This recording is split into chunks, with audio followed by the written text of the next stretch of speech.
You got to wait for a gapper. That is fair. Down the right field line. Giambi on his way to third.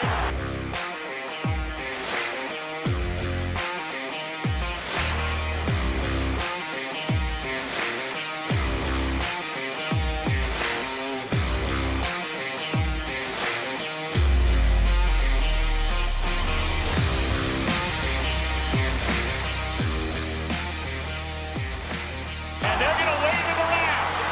The throw misses a cutoff man. Shot into the plate. Out of the plate. Derek Jeter with one of the most unbelievable plays you will ever see by a shortstop. Live from Chatterbox Sports Studios, it's Off the Bench with Thom Brennaman. Well, good morning. A pleasant good Wednesday morning to each and every one of you. We welcome you, as always, to Off the Bench, presented by United Dairy Farmers. I'm Thom Brennaman. We come your way Monday through Friday, 10 a.m. to noon Eastern Time. You can find us streaming on YouTube/Chatterbox Sports. We always ask, if you wouldn't mind, please subscribe to the program. We also stream on Facebook. That's our Chatterbox Sports page. Flip the notification switch on. And, as always, you can join us in podcast form. Just search Off the Bench with Thom Brennaman and you're dialed in. All right. Is he the greatest of all time? What about Michael Jordan? What about Kareem Abdul-Jabbar? Wilt Chamberlain? Magic Johnson? Oscar Robertson? All of them incredible, no doubt. But one thing LeBron James has over all of them and every other player to ever suit up in the NBA: points scored. Last night, James broke the all-time scoring record, which belonged to Jabbar, and it stood for nearly 40 years. The four-time NBA champion and four-time league MVP. Listen to this. He also ranks fourth all-time in assists, ninth all-time in steals. He's 32nd all-time in rebounds, and he's 91st in block shots. And he doesn't play down low. James said he's humbled and that the ride has been fantastic. We say congratulations to a native Buckeye, Akron St. Vincent St. Mary High School, LeBron James. College basketball now. The UC Bearcats were looking for that big late season push, trying to make up ground for lost time early in the year. The Cats traveled down to the Big Easy last night. And for a while, they made it look easy against a decent Tulane team. They opened up a 14-point lead in the first half, but then Victor Locken went down with an ankle injury, could not come back, and things fell apart. The Bearcats lose in overtime 101-94, 16-9 now on the year. Next up for UC, South Florida at Fifth Third Bank Arena Saturday night. Now the Xavier Musketeers, they don't play again until Friday night against Butler. But last night, a good one for the X-Men. And that's due to the fact that they woke up this morning all alone atop the Big East Conference. UConn destroyed number 10 Marquette. How is that Marquette team ranked 10th? We'll get into that with Paul Fritcher. I mean, seriously. Top 10 in the country? You got to be kidding. The Muskies will play them in Milwaukee 1 week from tonight. Elsewhere, Kentucky. Holy Moses. Paul talked about it yesterday. Big one last night at Rupp Arena. They are hammered by Arkansas, 88-73. Dayton got an important win at VCU, 62-58, in the Mid-American Conference where men are men. Well, at least in some places. Ohio University beats Northern Illinois, 82-76. Then there are other places, like Miami. Miami got a win last night over Western Michigan, 85-78. Number 18, Indiana, downs Rutgers, 66-60. That was a good game. In football news, the Super Bowl, of course, is Sunday night in Glendale, Arizona. Kickoff set for 6:30. You can watch that game on Fox. We'll talk more about that today. Interesting news where Raiders quarterback Derek Carr was granted permission by the team to meet today with the New Orleans Saints. Now, Las Vegas has until February the 14th to either keep him or release him. They, of course, would prefer a trade to get something back for Carr. He's owed $40 million this year on his current contract. And lastly, and this is something I know many of you, after hearing this story, if you've heard it already, have to be contemplating your next move in life. And that would be the Aaron Rodgers story. Where did you see this, fellas? Casey McAllister, Paul Fritchner, good morning. How are you, Tom? Doing great. You guys all right? Fantastic. I think I might need whatever you're about to say about Aaron Rodgers. Okay. So he's on Pat McAfee's show, which he's on every week. Okay. And he talked about, and I'm going to ask Marty Brennaman about this, even though he's in retirement, this might be something he would contemplate. Aaron Rodgers is going dark for 4 days. He's going to an undisclosed location. He will be by himself in a very small area, completely black, no light, and be there for 4 days. The only contact he will have with another soul on this planet is when his food is delivered. And he talked about it at length. There's hallucinations involved when you're isolated like that in the dark for 4 days. And he's hoping it will lead him to a decision on whether or not he's going to play football this year. I'm laughing because I can see Marty Brennaman, the Hall of Famer, off the air. We're going to stay away from his gyrations involving this Aaron Rodgers story. Dad, good morning. Have you contemplated ever in your life going dark for 4 days? I think I might have done that a couple of times in the 70s, but I'm not sure. I'd have to go back and study that a little bit more, but I might have been there. Yeah, I might have been there. Any This is the revelation? biggest bunch of crap. This is the biggest bunch of crap I've ever heard. Do you know how damn tired I am of Tom Brady and now Aaron Rodgers? Do you know I don't give a damn if he comes back and plays at Anderson High School? Evan Dreyer might be thrilled if he did, but that's how little I care about what Aaron Rodgers is doing. Not only that, but you all might have missed the story that came out of the Pebble Beach Pro-Am, which he and whoever his partner was Ben won it. Silverman, I believe it was. All right. Well, you saw what Keith Mitchell said. He and Josh Allen finished second, and when the subject was brought up that Aaron Rodgers' handicap was 10 or 3. You're right. You're right. It was 10. No, they adjusted it to 10. Oh, okay. His handicap at Green Bay Country Club is 3.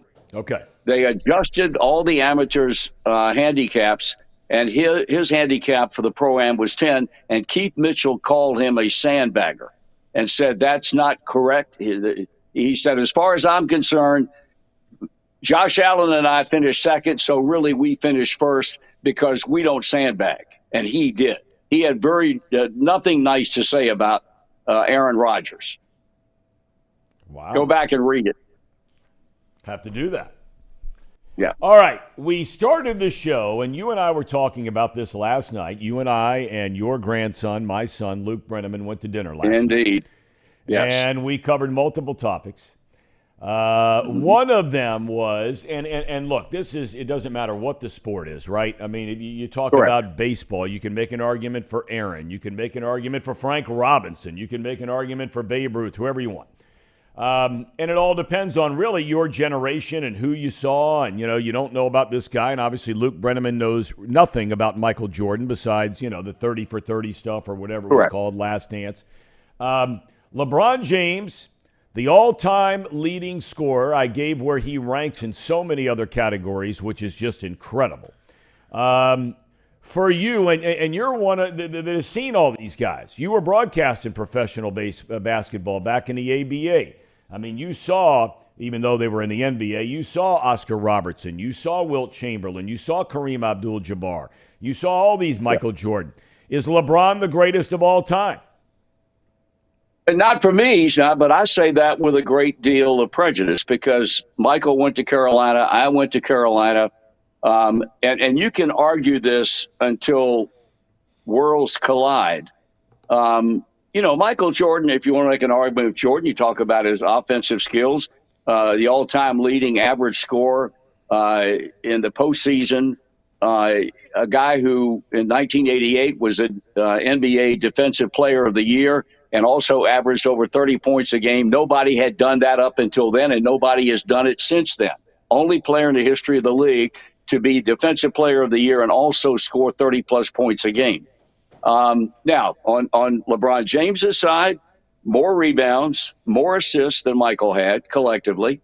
But the two guys played different positions. And so you can argue all you want to. I happen to believe that Jordan's 9 times chosen on the all-defensive team to 5 for LeBron James speaks volumes about the all-around ability of Jordan, maybe a little bit more so in the fact that he has more NBA championships than LeBron, which is a measuring stick for a lot of people in a lot of sports. So I lean toward Michael Jordan, but I think what is interesting, and I think you told me that sometime down the road you're going to have Seth Davis on.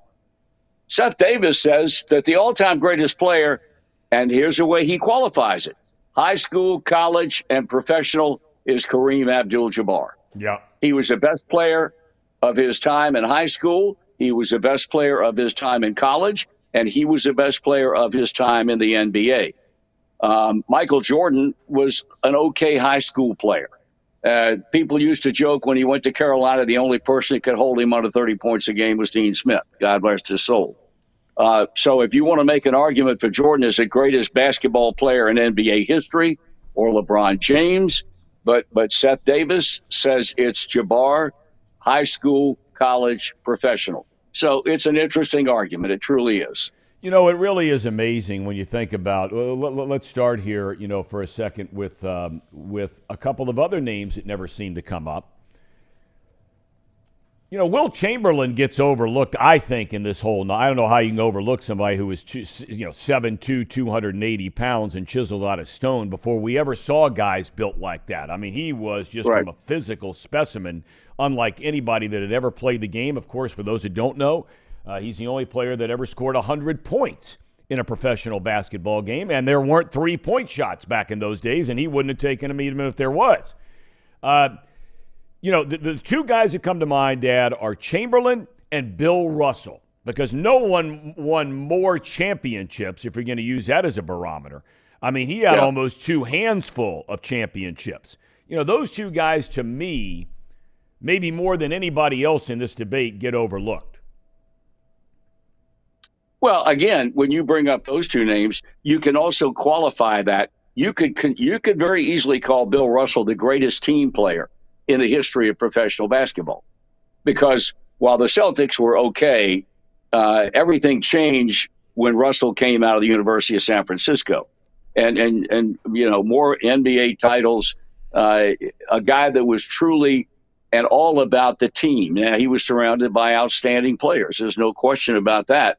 But at the same time, what he accomplished by really not averaging a whole lot of points per game. And the other thing is that when he went head-to-head with Wilt Chamberlain, from a statistic standpoint, Chamberlain beat his brains out. I mean, there was no comparison in terms of how many points Chamberlain scored when the 76ers or the Warriors, whatever they were called back then, played the Celtics and went head-to-head with Bill Russell. So there are so many qualifiers. It's almost like a baseball argument. I maintain that the greatest sports arguments of all time from year to year to year are more so in baseball than in any other sport. That's where the term the hot stove league came from. People arguing about players and about teams and about eras, et cetera. But this is a great argument that probably, now that James has set the all-time career scoring record in the NBA, which he did with 38 points last night, this argument is going to go on ad nauseum as long as they play the sport. It should be noted, I was looking around and some research on this before the show today, that James has played in nearly 450 more games than Michael Jordan. So if you start going through what you brought up earlier about scoring average, which Jordan has a higher scoring average than LeBron. But, Dad, the thing, and Paul Daugherty brought this up a couple of weeks ago when he was on the show. We got to talking about LeBron or something like that. And you can look at, and they're different sports, okay? I mean, it's not like, a baseball player having an 0 for 4 night. Everybody has the 0 for 4, 0 for 5, whatever it is, night. Right. They strike out 3 times. But, the thing about these guys we're talking about, in particular, Jordan and LeBron James, and even to some current guys, this Luka with the Mavericks, Doncic. These guys, they never have a bad night. When you go to, it's not to say that there won't be some night where they shoot a little bit better than they do another night, but you're almost guaranteed for these guys that played 12, 15, 17 years in basketball, I'm talking about, that these guys never had bad nights. It's amazing to me. Well, I guess it is. I've often maintained, and, I spent 3.5 years in the ABA before I came to Cincinnati. I truly believe that in terms of physical presentation, as far as leagues are concerned, the basketball players are obviously the best in shape athletes of all of them. Baseball, football, basketball, hockey, but I think basketball, especially at the NBA level, because of the fact they play 80-plus games, plus 1,000, it seems like, once the postseason gets underway. And I don't know that they never had a bad night. I think all of those guys at some point had nights that they were not happy with, and they didn't shoot the ball well, and they turned the ball over, even Jordan and even James. But at the same time, from a consistency standpoint, and the number of years, Tom, that you mentioned, these guys, they went out and did it. And I mentioned that 88 season when Jordan made the all-defensive team and was player of the year defensively and averaged over 30 points a game. He played in every single game that season. He did not miss one game in that 88 season. Again, it's an argument that when you throw in Chamberlain and you throw in Russell and to a lesser degree, you got people like the Big O and you got Jerry West, and you could go on and on and on about. Well, Kobe Bryant's in that mix for sure. Absolutely, without any question, any question. But like I said to you last night, on one final point, I don't know that LeBron James has the mean streak in him that Michael Jordan had. Oh yeah, I mean, Michael Jordan took great glee in destroying people, even in practice. And he enjoyed that. I don't know that James has that mean streak in him like Jordan did, and I think that added to Michael Jordan's ability to play the game. Done with that. Let's shift gears now real quick to a couple of topics on college basketball. And your alma mater. I mean, you stayed around for the first half to watch it last night at our house. The two of the blue blood, 3 of them really. We'll talk about all 3 because you and I talked a little bit about this last night. You look at Carolina, Kentucky, Duke, 3 biggest names in college basketball. You could put UCLA in there as a 4th. Kansas perhaps as a 5th. All time, right? You got 3 of those teams in Carolina, Kentucky, and Duke. Go figure on all 3 of them. We start with Carolina. You can't be happy as a Tar Heel alum about what's going on down there and your guy Caleb Love and Hubert Davis and all the rest of these guys. Well, the first half last night was the most embarrassing 20 minutes of basketball I've ever seen a Carolina team play. It was a game of layups as far as Wake Forest was concerned. And then Carolina came back and made an incredible run in the second half. But you knew when they were down by 20 to 22, whatever it was at halftime, they were not going to come back and win the game, and they did. They scored 60 points in the second half last night, which was more points in 20 minutes than they scored against Duke in 40 in losing that game. They've got major problems, and what was interesting was that after the game, Hubert Davis kept them in the dressing room for 40 minutes. And observers who I know who were at the game and have a long history of association with Carolina basketball said in all the years they'd been around, they never saw Dean Smith keep a team that long in the dressing room post-game. They never saw Roy Williams do it. Last night, Hubert Davis kept him in the dressing room for 40 minutes. And he said, I feel like we've got some things cleared up. we still have others to take care of. My point is this: why in the hell are we talking about problems like this with a team that has played 25 basketball games? I saw some guy said Caleb Love and R.J. Davis ought to learn how to pass the ball. Why the hell didn't they address this 6 weeks ago? What are you doing addressing it now? That is coaching, or the lack thereof. I see they played a lot of bench guys last night in the second half. Tyler Nickel and Jalen Washington and some of the other guys that came off the bench, Seth Trimble, and they played well. And even though Peter Nance had a decent game last night, he was horrible against Duke. But Hubert Davis refuses to change the lineup. He refuses to give his people on the bench more playing time. I blame him just as much, even more so, for the kind of year this team is having than anything else. Because if I got Caleb Love and I got R.J. Davis as my starting guards, and I sit them down in a room, and this should have been done 5 weeks ago, I'd say to them, sons, every time that ball comes across the midcourt line and we have it offensively, the ball better be touched at least one time by Armando Bacot. And I cannot believe that conversation has ever taken place. It is embarrassing what they've done. And whether or not it's too late to get this thing straightened out, I don't know. But it's embarrassing. As a Carolina graduate who was there when Dean was coaching and has been there since when Roy was coaching, it's embarrassing to see a team play the way they played, especially in the first 20 minutes last night.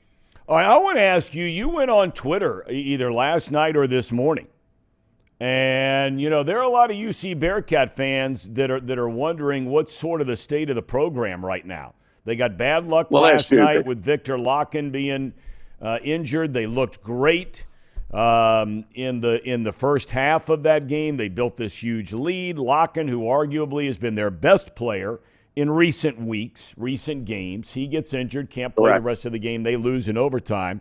But, a lot of people saying, hey, well, what's the deal down here? You're a big Wes Miller defender.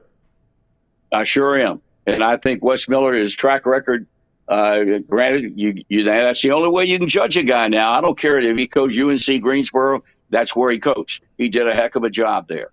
I think that these naysayers are going to one day say, you know what, I was wrong about him. Give him 3 or 4 years and let him recruit his own people. And then you want to pass judgment on Wes Miller, you go ahead and do that. But I have faith in Wes Miller, and I think he's going to be an outstanding coach at the University of Cincinnati. And these people are going to say, I guess I was wrong, and I'm going to be happy to say I told you so. I think he'll be a very, very good coach at UC.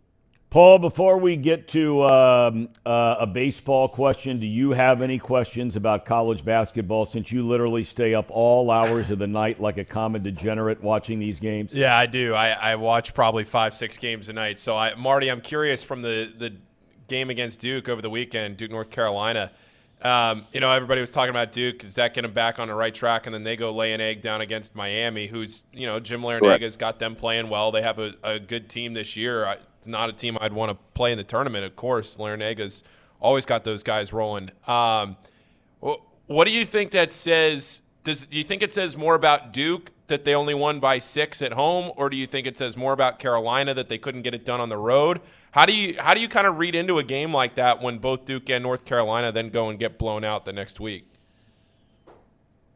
I wish I had that answer, Paul. The thing what disappointed me, and Tom and I talked about this last night, that John Shire came out yesterday or the day before and talked about how much pressure these Duke kids play under. I never heard Mike Krzyzewski utter that kind of crap one time.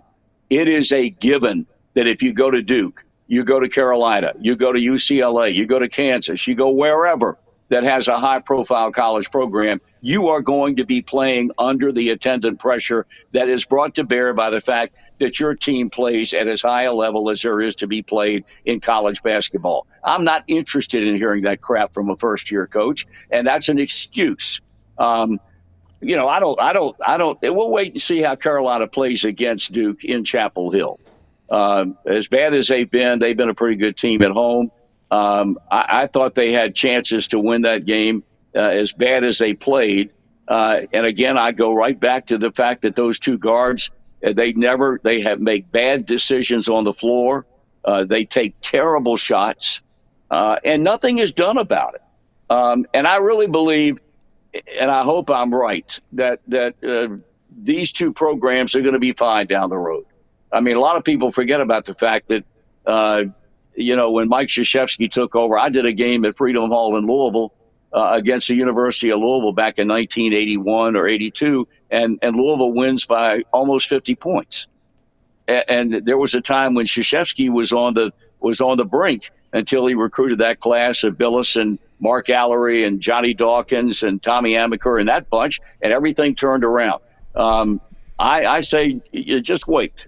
Now, if these teams go through the same thing next year, then I think you got to take a long, hard, cold look at the decision that you made in naming one or both of those guys head coaches. One more thing about Carolina. I am so tired of seeing coaching staffs that are loaded with former players. And I told this to Thom last night. Bring in some guy that has no Carolina pedigree at all. He has a great track record at other institutions on the Division I level, whether he be an offensive coach or a defensive coach or whatever the case might be, and let him initiate new ideas about how to run the program or how to run your offense or how you produce a team that plays little or no defense at all. But just because Sean May was a great player there on the national championship team, Jeff Lebo was a great guard, I'm tired of seeing all these ex-Carolina guys with no outside input from somebody who has no axe to grind one way or the other. And I think Duke may be in a similar situation. I think they've got a couple of former Duke players on John Shire's staff. That's a problem that Duke has to deal with. But I say wait and see what happens when Carolina and Duke play in the last game of the regular season. Well, Paul and I debate this, have quite frequently. To me, college basketball and the regular season has become a complete waste of time because of the disparity that takes place on a nightly basis with officiating and playing on your home court. It is impossible to believe that North Carolina playing at Duke, if I'm not mistaken, North Carolina in that game shot 3 free throws in that game. 3. So, to me, it's they can have rankings, and it's great to sell tickets, and it's great to watch on television, but all this stuff has become almost a moot point based on who the home team is, who the home road team is. Go play them on a neutral court, and we'll find out then. And that's when it matters. Yeah, okay, fine. But on the other side of the coin, if you watched any of the Kentucky-Arkansas game last night, Calipari got a technical foul called on him in the first half and had a running argument with one of the officials that worked that game almost the entire 40 minutes. So he felt like he got screwed playing at home. So, you can single out the Carolina 3 free throws, and I don't disagree with that, especially when they ran the stat in the first half that up to that point of the year, Carolina had made more free throws than Duke as a team had shot. Carolina lives on the free throw line, and they have since Coach Smith was coaching back there. They draw fouls. They go to the line. It's important that they shoot well from the line. But, I still love college basketball. I like it a hell of a lot more than I like the NBA. And I'll continue to watch it. And I'm sure Paul, who does not have another life, will continue to stay up and watch 17 games a night, like Pete Rose used to do, watch baseball. Believe me, he will. He will. He will. Okay, last thing I want to ask you about. Spring training starts in a week. Pitchers and catchers reporting for the Reds out in Arizona, and all points from Arizona to Florida. This Reds team for this season, and look, nobody has a crystal ball and what's going to happen or not happen. But everybody talks about a good start. But I think for certain franchises, a good start means a lot of different things. If you're loaded with players and loaded with talent, okay, you get off to a bad start. There's a good chance over 162. You get it together and prove you're the best team. For other teams where expectations might be low, and they're very low for the Reds, there's no doubt about that. But how a bad start can really now start to domino into a lot of things that if you're owning that franchise or you're running that franchise, you can all of a sudden wake up after they were last year at 3-21 and, nobody's coming to the game, nobody's buying tickets, blah, blah, blah. Do you believe that at least a decent start is uber important for this Reds team this year? Without any question. I mean, I don't think there's any doubt about that. They feel like this is going to be a better team. Well, the definition in this case of a better team, I would say, well, it can't be any worse than it was last year.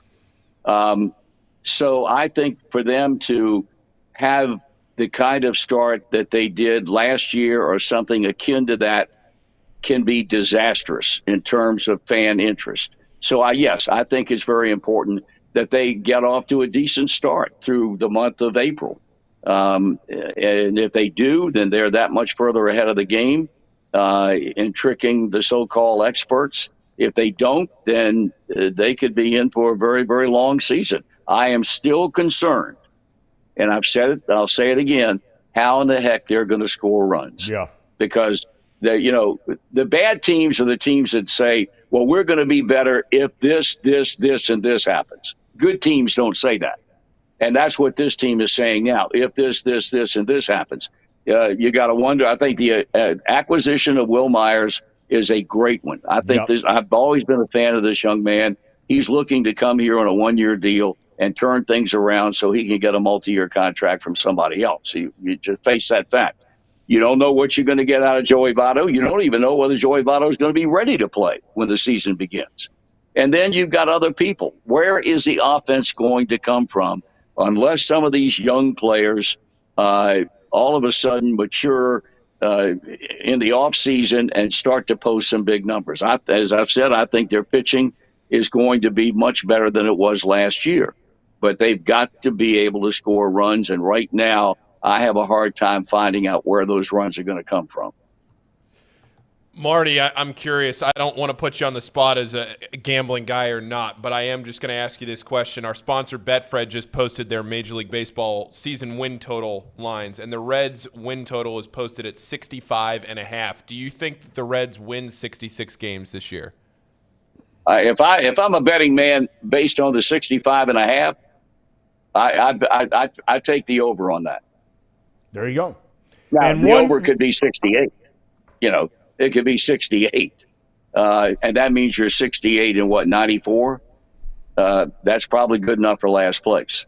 But I think 65.5 is low. I would take the over on that. One final note before we let you go. We always like to get the opinions of those in our chat that watch on a regular basis. And the Certainly. Real Spirit Cat 1, he goes by. The Real Spirit Cat 1 asks a question. Can you imagine being in a restaurant and the Brennaman clan rolls in as we did last night? Give the joint a little pub, the Governor right there in Old Milford, right? Good place to eat, man. Might that be like the Corleones of the 513?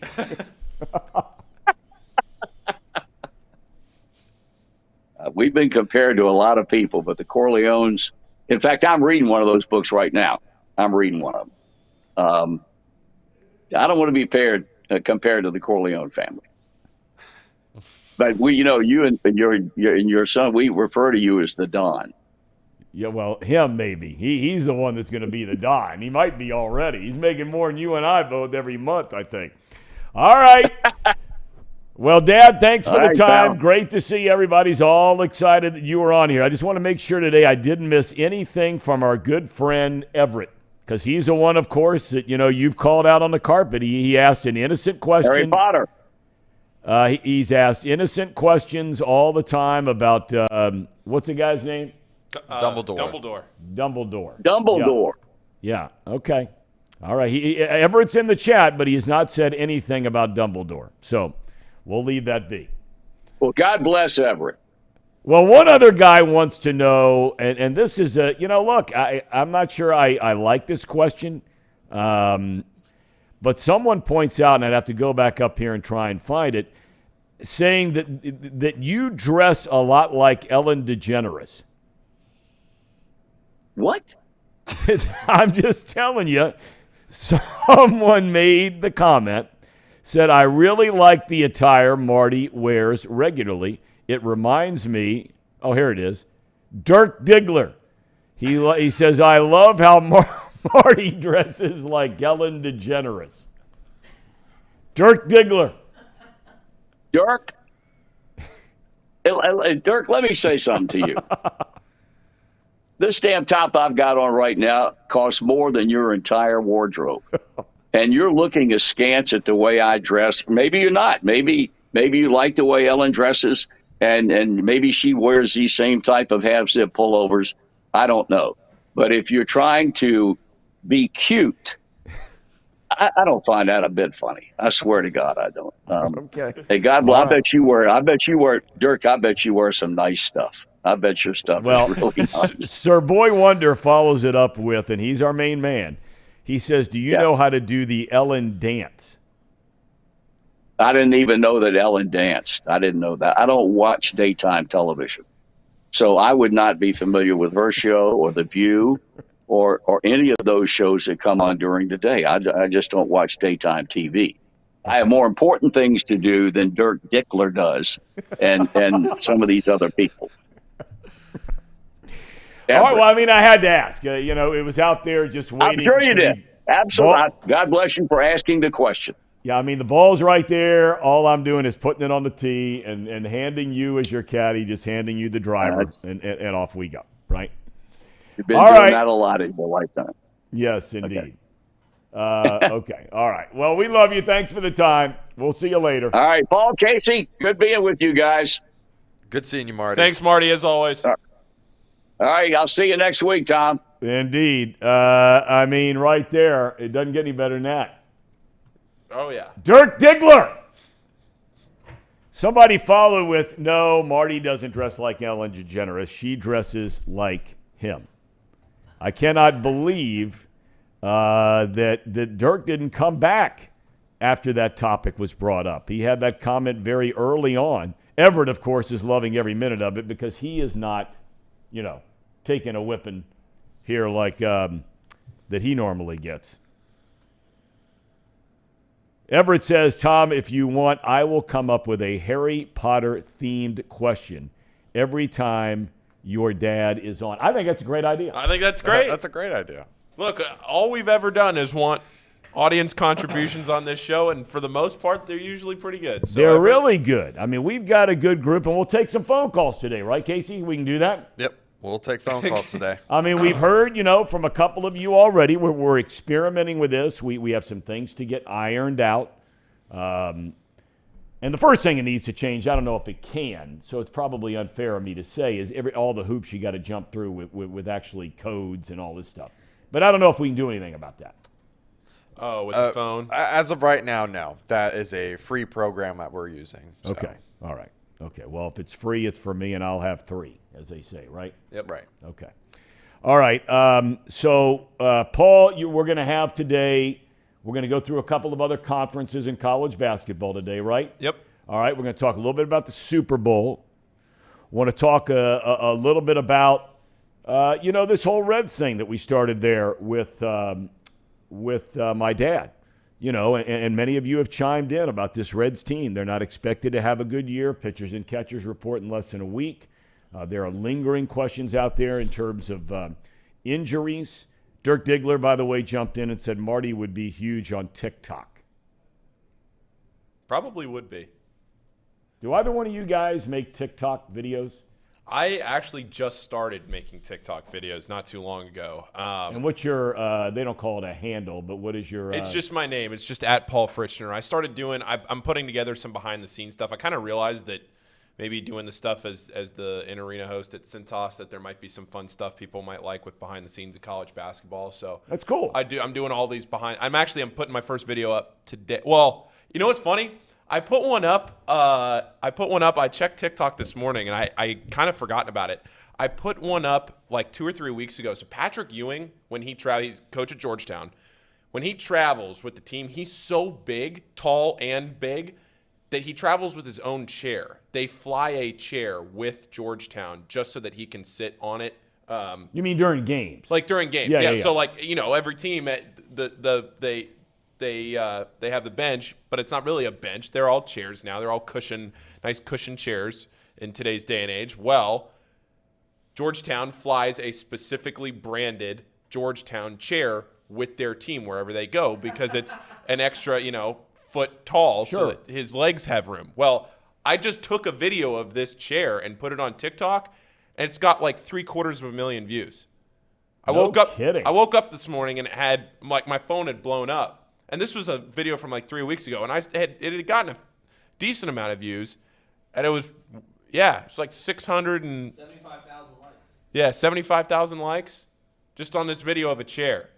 And here I am editing. That's amazing, isn't it? It really is amazing. Well, here I am spending all this time editing a behind-the-scenes video and trying to give people some good content and kind of like what I do with my job and everything when I'm not here at Chatterbox. And I just throw a video of a chair up that literally took me 5 seconds to film. Yeah.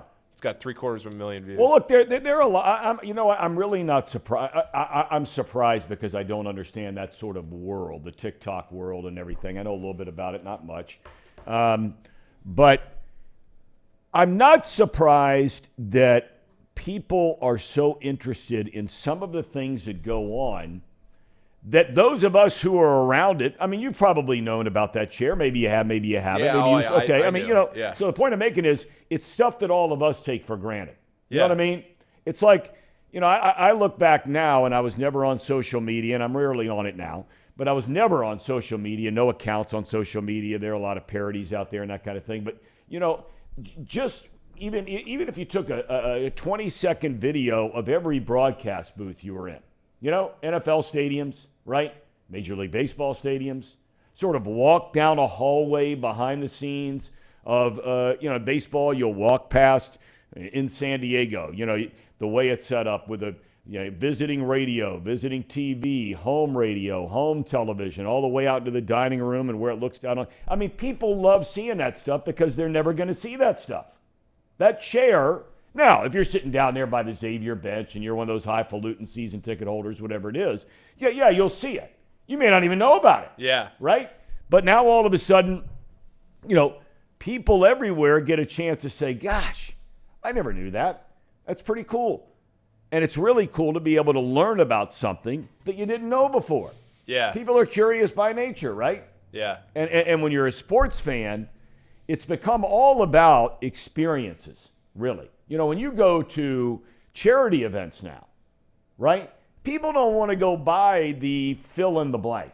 Some item. Yeah, there's some. You'll want to get an autographed ball by Joey Votto, whatever it might be. But most of the people, and I used to put it up all the time, when people would ask me to donate to a charity, it was always just the experience. You leave them 4 tickets to a game. They come up to the broadcast booth to visit for an inning. I mean, they're coming up there, and I mean, I've done this with thousands of people through the years, where when they come up there, I'll hear them say, gosh, I always wondered what this booth looks like, or I always wondered what, like, your view was like. It really is amazing how much people, that's what they want. And you gave them basically an experience by just a single piece of video of a chair. Yeah. And it is funny because the next video I put up was a video of Xavier. I took one from when they walked out of the locker room, and I followed back behind the last guy and went out and ran onto the court with them for the game. Yeah. And I'm thinking to myself, I do that every game because I have to go back in there. I'm getting water, I'm getting food, whatever it is, before I go out there to work. I see these guys in and out of the locker room all the time. I'm around the coaches, Sean Miller, all these guys. I don't even think about it. And then you go and you put that video up, it gets a few thousand views, and you're thinking, oh, yeah, I mean, how many people are really down by the locker room or know what's behind the scenes or any of that stuff? I mean, I think that whole little area down there is really cool. It's not big, but that whole little area down there at Cintas Center is just so cool. The way you go into the tunnel there by the student section, you can walk right out the door in the back of the joint, straight ahead, 50 yards maybe, right? Yeah. But if you turn left, all of a sudden you've got on the right that little private club area, whatever they got underneath the stands, and then you've got walking back into where the Xavier locker room is, and all the way down the end of the hall where they have another gym so teams can practice and all. That stuff is really cool to see. Yeah. Even for a guy that's going there to work an event, and I've seen it 10 times. Yeah. I'll walk through that tunnel and I think this is really cool. A lot of people would like to see that. You should start doing all that stuff regularly. Yeah. My son, by the way, told me last night, your name came up. And both of your names came up. And we're sitting there at dinner with my dad, and they're like, man, I never thought when this show started that that Casey and Paul were going to be so involved in the show as far as contributing vocally, right? And I don't know if we had any idea that was going to happen when this show started. Probably didn't think that, and now wouldn't change it for the world. But my son told me last night that when he was down at that Xavier game, and I was explaining to my dad how you filled in for Joe Sunderman, and these kinds of things, and that you've done minor league baseball play-by-play, and we're talking about some of that. And by the way, I got my Pioneer League pullover here. Love the Pioneer League, beautiful part of the country up there. Yeah. But my son says, Dad, Paul has a bodyguard walking around with him, a security guard walking around with him because he is such a big-time operator at Cintas Center. Is that true or false? This isn't a hard question to answer. No, I don't. I mean, I do have guys that No, either you do or you don't. You just said don't and do in the same sentence. That's funny. No, it's not a security guard. It's somebody telling me where to go for all my stuff. But I could see where it would be. You would think it might be somebody that's walking me around. I mean, it's just like anybody that would be walking around if you see them at a Red Stadium or the guy that hosts the game or whatever. So, yeah, I guess if you're listening, you don't know. I'm the in-arena host at Xavier, which means I'm the person that goes up into the stands. During timeouts. I'm like, hey, I'm here in section 114 with the Kroger fan of the game. And then I do a little interview on the Jumbotron and hand him a gift card, call it a day. And so, yeah, so Luke was sitting there. Luke was sitting right by where I stand for the game. So I got a chance to go up. I met him. I talked to him for a little bit. And, yeah, that's funny. I don't know if he was kidding around or not, just because down around there it does get really busy. But I do have 2 or 3 people that help me kind of navigate and get around and tell me where to go. No, he said you walk around like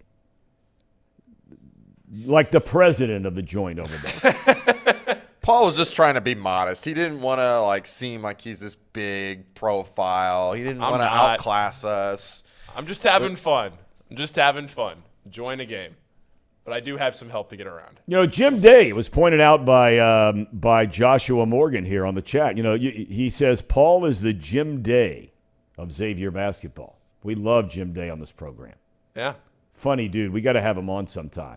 He's probably on his way out to Arizona. We should do a big interview with Jim. Yeah, you know what? I agree with that because he is such a funny guy. You know what a lot of people may not know about that guy is he was a phenomenal high school athlete. I mean, big-time high school athlete, like one of the best guys in the state in a couple of sports. He was a really good athlete. Some may not know that. Really? Okay, it says one last. Sir Boy Wonder says Paul Frischner should be calling the games for the Reds. I'm all in for that. If not him, then me. That's a joke. All right, I'm going to throw it to the Ham and Eggers. All right, need a little break here for a minute. And we got lots to talk about on the other side. Gentlemen, Ham and Eggers, real men. Thank you, Tom. All right, Casey, couple of things here. So we are going to get, as Tom was talking about, we're going to get to a college basketball preview here in a second. We have Betfred, all the lines down at the bottom of the screen, all Betfred lines. If you're looking at tonight, you're looking at some lines, looking ahead, we update all those lines every day. Thank you to Betfred Sportsbook, our presenting sponsor of everything here at Chatterbox. If you have a problem, 1-800-GAMBLER. Yes, 1-800-GAMBLER. If you do have a problem and you need to call the line, 1-800-GAMBLER. But we did talk about UC. We're going to talk about them a little bit here when Tom comes back, I'm sure, with their game last night. Bearcats Report is brought to you by Encore Technologies. Encore Technologies provides IT solutions for a data-centered world with a suite of services from mobile computing to desktop to data center, supporting both centralized and work-from-home computing models to improve efficiency and what, Casey? Productivity. Visit encore.tech. The path to innovation begins here. There is also, right here, and I'm not drinking this water bottle because right now this is the last one left in the office. There's also a new premium alkaline water out, and it's Pani right here. You can see it, P-A-H-H-N-I. And I have to tell you, it tastes good. It tastes very good. Tastes great, in fact. Made in Hamilton, Ohio, Pawnee uses natural limestone filtration, unlike the artificial processing that many other brands use. The result is a healthy alkaline water that is also the best tasting water in the world. Visit their website at pawneewater.com. That is PAHHNI water.com, PAHHNI water.com, to see where you can buy this great tasting water. There was discussion. See if Pawnee could get into UDF. I'm Be a excited to hear molding, about that. be some what do we call it? Not symmetry, synergy between two of our sponsors, two of our presenting sponsors. But Betfred Sportsbook, thank you to Betfred Sportsbook for everything they do for us. Betfred, Pawnee, gamble with Betfred, drink Pawnee water, get your ice cream from UDF, get your coffee from UDF. Anybody else I haven't? Penn Station, but they're not. Penn Station. I mean, we got their stuff here on the table. So, but yeah, Fix your AC with Bartels. All that good stuff. All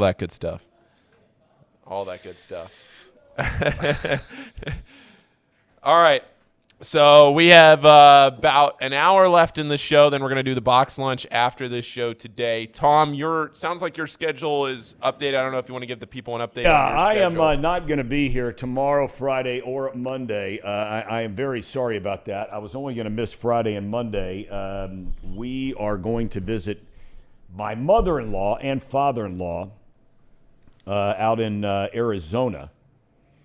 And, our son has always wanted to go check out the Waste Management Phoenix Open. So we're going to go over there, a couple days, I think Friday and Saturday. And then, see my wife's mom and dad and hang out there. And so I apologize. I had a plane. The second time has this happened. I don't know how many times this is happening to you guys. I mean, the whole, airline industry is just a disaster. Transportation Secretary has no clue what the hell is going on. And Mayor Pete. Oh God! Don't even get me started. The guy can't fix a pothole in South Bend, Indiana. But we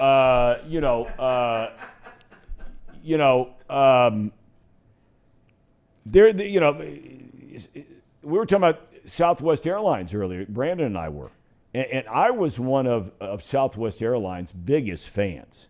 A lot of people, they call it a cattle call and all that kind of thing. You're lining up and so forth.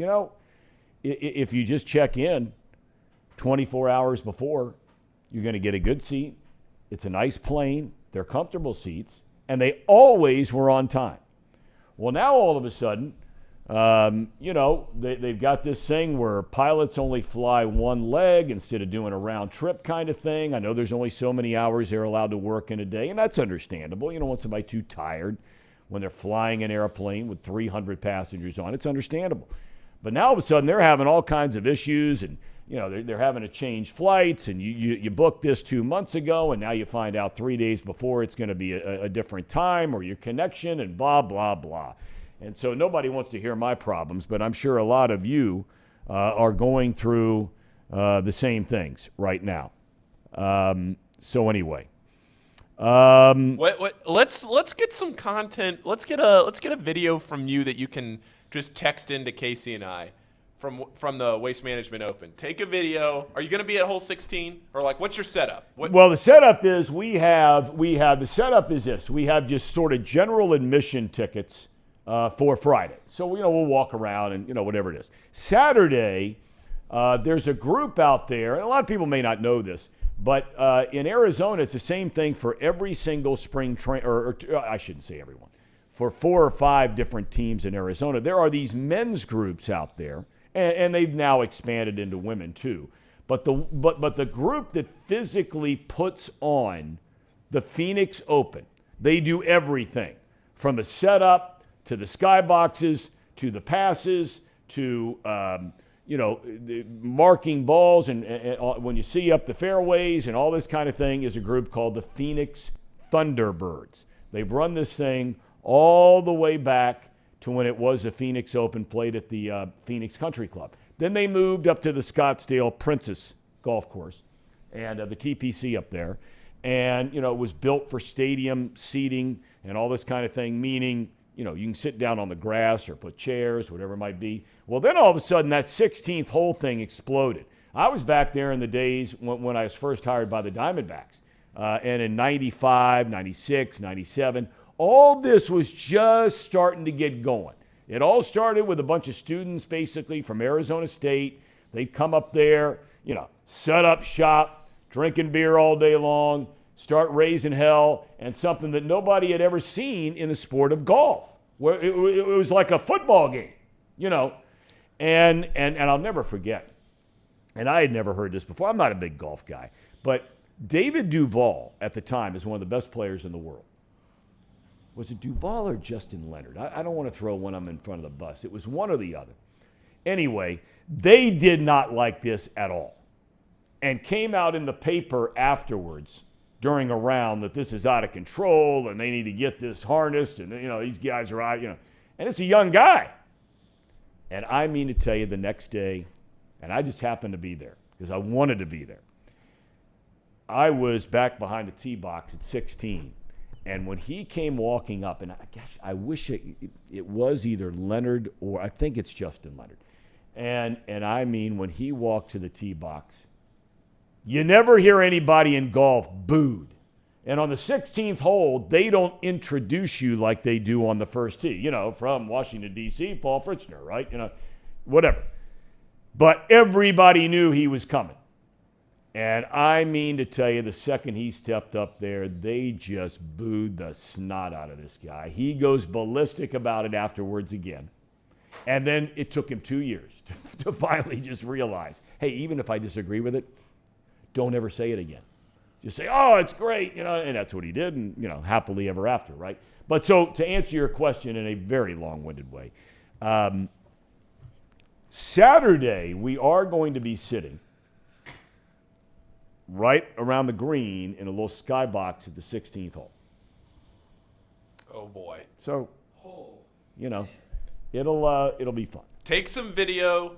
Take some stuff that we can roll on the show. We'll do it on Monday. Okay. Or maybe on Tuesday when you get back. All right. I'll send it to you for sure. Yeah. Everybody, thanks. Luke's probably got an eye for that too. He can take it. Yeah, he can do it. We'll let him do it because he knows how to edit and all that stuff, and you guys won't even have to. I'll text Luke and tell him to get us some video, and we can use it on the show on Tuesday. Even if it's just raw footage, doesn't matter. Just anything. Can you imagine what it would be like? And this is why, we're never going to have this because of the time of the year and our weather. But, we really dropped the ball in Cincinnati of not building a retractable dome stadium here. Because we would be in the running. We would be in the running here. And some would laugh at this. But if Indianapolis can get a Super Bowl, right? Or if, and I'm not going to say New York, they played outside. It wasn't a retractable dome. But you don't even put yourself in the conversation by not having one. You don't put yourself in the conversation not having a Final Four, or a regional, right? We used to have regionals seemingly every year here in Cincinnati when Riverfront Coliseum first opened. Famous Bobby Knight phone, slamming the phone down right there at midcourt, all that kind of thing. And now we have no chance for any of that stuff. Did you see the Twitter? Yes, you tweeted it out. Did you see the Twitter discussion? Yeah, I got in a massive Twitter discussion the other day about it was Riverfront Coliseum, then it was US Bank, now it's Heritage Bank. There are 4 very good arenas in Cincinnati right now. There's Truist at NKU, there's Fifth Third at UC, of course Cintas that I talk a lot about at Xavier, and then downtown, the worst one, Heritage Bank, which is still the same one from 40, 50 years ago, however long it's been standing there. It has been a crusade of mine, and I have not done actual productive, proactive work to do this, but on social media I feel like I talk about it a lot, to get a new arena, and I know people will reply to me and say, oh, it's not feasible, or oh, it can't happen for this and this reason. There's no regular tenant, right? They have the Cyclones, but that's not a major league attendant. I just feel like maybe it doesn't make financial sense from a perspective of making a ton of profit, but if you're not losing money or not losing a lot of money, it feels to me like it would make sense to have a 30,000 seat modern, updated night, because you can't renovate Heritage Bank. You have to build a new one. And you don't even need it, that big because You're not going to get a Final Four. They've gone to the massive stadiums now for fun, but you could have regionals sure. A Final Four, a minimum has to have 70,000 seats. It has to be a 70,000 seat venue to host a Final Four. There are also rules and regulations for how many hotels there are in a city that hosts a regional and all that stuff. Cincinnati would be perfect for a regional. Louisville is hosting a regional this year. It's not only the sporting event stuff. I mean, look, I don't care what side of the political spectrum you fall on. It makes no difference. The bottom line is we were in the final running here in Cincinnati 3 years ago for one of the political conventions. And Cleveland wound up getting it. And we happened to be there. We, the Reds, were up there while they were getting everything ready to go. It was like 4 days away. It was really cool because all the news stations had built their, whether it's CNN or Fox or who it is, they all had built their sets around where the Cavaliers play. And the only reason Cleveland got that convention is because we did not have one that could handle it. And again, that was a Republican convention, but I don't care which convention it is. Makes no difference. We're missing out on a lot of big events and a lot of incredible – because our downtown compared to Cleveland is night and day. Well, that's night and day with Over the Rhine and all the restaurants. I mean, compared to Cincinnati, Cleveland downtown is tired. Yeah, and that's the thing about Cincinnati right now is that if you had an arena that was able to hold, even if it was like 25,000, I don't think you could go down below 25, but a 25,000 seat arena. And there was a talk about putting it up around where the convention center is because all that convention center area is about to get redone. Yep. It's all going to get redone, and there's going to be more space available because of the reconstruction or the whatever you want to call it with 75 and going down toward the Brent Spence Bridge. So there's going to be a lot more available space down there. And Jeff Birding just announced his plans for a renovated area up around FC Cincinnati that they want to try and build like a Wrigleyville up around FC Cincinnati Stadium.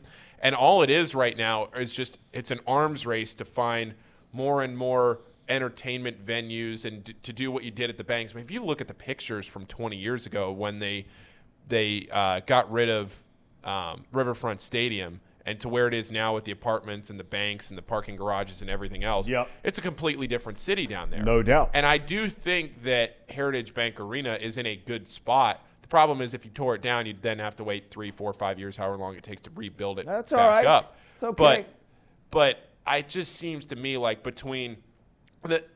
Cincinnati was awarded the first 2 rounds of the NCAA tournament. They got it, and the NCAA said, this is yours. You just have to renovate the arena. Didn't get done. They had to withdraw and give it to another city. Yeah, we spent money on the trolley or whatever they call that thing. Streetcar. You ever ridden it? Yes. The you have? streetcar. I've never ridden it. Ugh. A lot of cash there. A lot of cash. Yeah. Yeah. So Reed Mouse says Hamilton's downtown should be considered. Middletown, the heart of it all. Yeah, I think a 25,000 seat arena probably. Do you need that? I think 25 is the right number, but like somebody points out in the chat, maybe 20. Yeah, I mean 20, 22, 25. I mean, all of it, it's fine. I mean, you're gonna have concerts down there. Big time bands would start to go back in there again if you redid the joint. You know what I mean? I still love going down there. I mean, just for nostalgia's sake. And Everett, by the way. Everett, I did not hate on Cleveland. I did not hate on – I've been one of the guys, and Casey, you can back it up. I've been one of the guys that has been a Cleveland defender on this show. But you cannot – I'm not saying there aren't some joints in Cleveland and whatever that district is. I've been over there where they got all the breweries and that stuff not far from downtown. But, dude, it ain't over the Rhine. I mean, come on. All right? It's not over the Rhine. That's where all you young people hang out. You hang out down there at all? You got Preseo pops down there because he probably drinks free down there. But you guys go down there? I'm more of a Banks guy.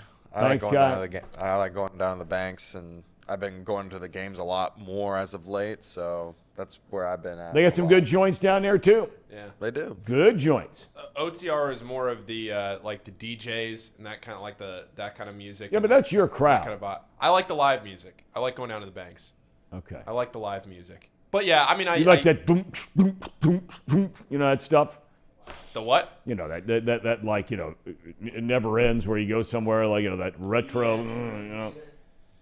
The what kind of music? You know what I'm saying. I did that off camera, if you notice, so you couldn't put that on later with me doing it. He caught me. See? I tried. Born at night, not last night. Yeah, I mean, I went to. I like going down to the banks. The banks is a lot of fun. Tin Roof always has great bands down there. Casey, you were just down there. Yeah, I was just down there this weekend. It was a lot of fun. Yeah, I go down there a lot. I enjoy it. The banks, Tin Roof, Holy Grail, all that stuff. Trying to flip through some of our reactions to all this. Okay. Yeah. Streetcar defenders. Streetcar. Okay. All right. Fellas, since we were on the I want to ask you guys, because you're in that generation. Paul, you follow basketball. Casey, are you much of a basketball guy? I mean, you can talk about the NBA. Have you followed it pretty much your whole life? Have you followed the NBA? NBA, I was really big into it when I was younger. I really loved the Heat back in the day. I used to really love LeBron and Chris Bosh and Dwayne Wade. But I've since then have fallen out of love, and now that sports gambling's back, I've been getting way more into it. It's kind of reignited a little bit of the love, but it's got a different back to it, I guess, than it was before. But yeah, I've really started to really get back in the NBA here as of late and figure out the players, the teams, what to expect here in this season. So, all right, neither one of you, correct me if I'm wrong, is it fair to say that neither one of you are old enough to really remember Michael Jordan? Well, no. I caught him in his prime with the Wizards. Okay. All right. But you know what I'm saying here, yes. Right? Okay. All right. So it would be unfair to ask either one of you. But let me ask you this question, since you have been following basketball for a long, long time. Would LeBron James, of the guys that you've watched and grown up with, okay, over, let's say 20 years, right, of following basketball, would he be unquestionably your number one pick in a draft from all those players over the last 20? Oh, over the last 20? I mean, this is including like Shaq and Kobe, right? Last 20? Yep. LeBron, Kobe, or Shaq. Those are probably my top three that were within our lifetime. God. Yeah, give me LeBron. So, oh, yeah. Yeah, I guess I would. Oh. Yeah, because you can't. Shaq and Kobe, I feel like, are 2 and 3. Interchangeable. But LeBron has to be number one. I don't get the hate that I see Shaq getting sometimes on social media. Where does he get hate? I don't know. Maybe because how do you not love that dude? Yeah, I don't know. I mean, how do you not love, of all the guys that are athletes out there, right? Former athletes, whatever. I mean, everybody, every sport. How in the world do you not love Shaquille O'Neal? Well, the dude is awesome. I meant more like his playing, not his like personality. Okay. I'm talking more about his on the court with him and Kobe and people talking about what was their dynamic like. I don't know. Wasn't it just like a big like free throw thing? Like he just couldn't make his free throws or something like that. Something stupid. That's what people hit him I just with. don't understand it. I don't know. But there's not like a huge groundswell of it. There's just some people I've seen frustrated with Shaq. But Shaq was amazing. Imagine being that tall, that big, and being able to play basketball that well. It was so good. He was just a monster. I mean, gosh, monster. Yeah, I mean, everybody's game has some deficiency in it, and his clearly was, when he went to the free throw line and all that kind of thing. Another guy that you guys might be old enough who rarely gets brought up in this conversation, and I'm not saying that he is in the top 5, although you start just going by stats, And what a phenomenal player the mailman was, Karl Malone. I was looking at a lot of stats today, digging around NBA all time, right? Yeah. And that's where, I realized that when you start looking at where some of these guys are in points, assists, rebounds, and some other categories. They have all of them listed. You can find it anywhere. But, Karl Malone's name shows up a lot. Now, he played a long time, but when you're looking at points and you're looking at rebounds and guys pretty amazing. I did not realize how many more games, and it shouldn't have been a surprise because Jordan went to college for 3 years and LeBron walked out of high school right into the NBA. But I did not realize that LeBron had played in well over 400 more games than Michael Jordan. Yeah. I think they're the same age when Jordan retired, that kind of thing. And you might think, well, he did it when he was 38 and he did it, he was out 38. That's true. But the number of games, because of LeBron going from St. Vincent, St. Mary High School right into the NBA to the Cavaliers was a whole different ballgame. Do you look at a guy different? You mentioned Jordan at the end with the Wizards. He was a bull. He was a bull. He was a bull. I think you can make very strong arguments for two teams for sure. Don't think so much Miami. But you can make arguments for sure. What is LeBron? He a Cavalier? Is he a Heat? Is he a Laker?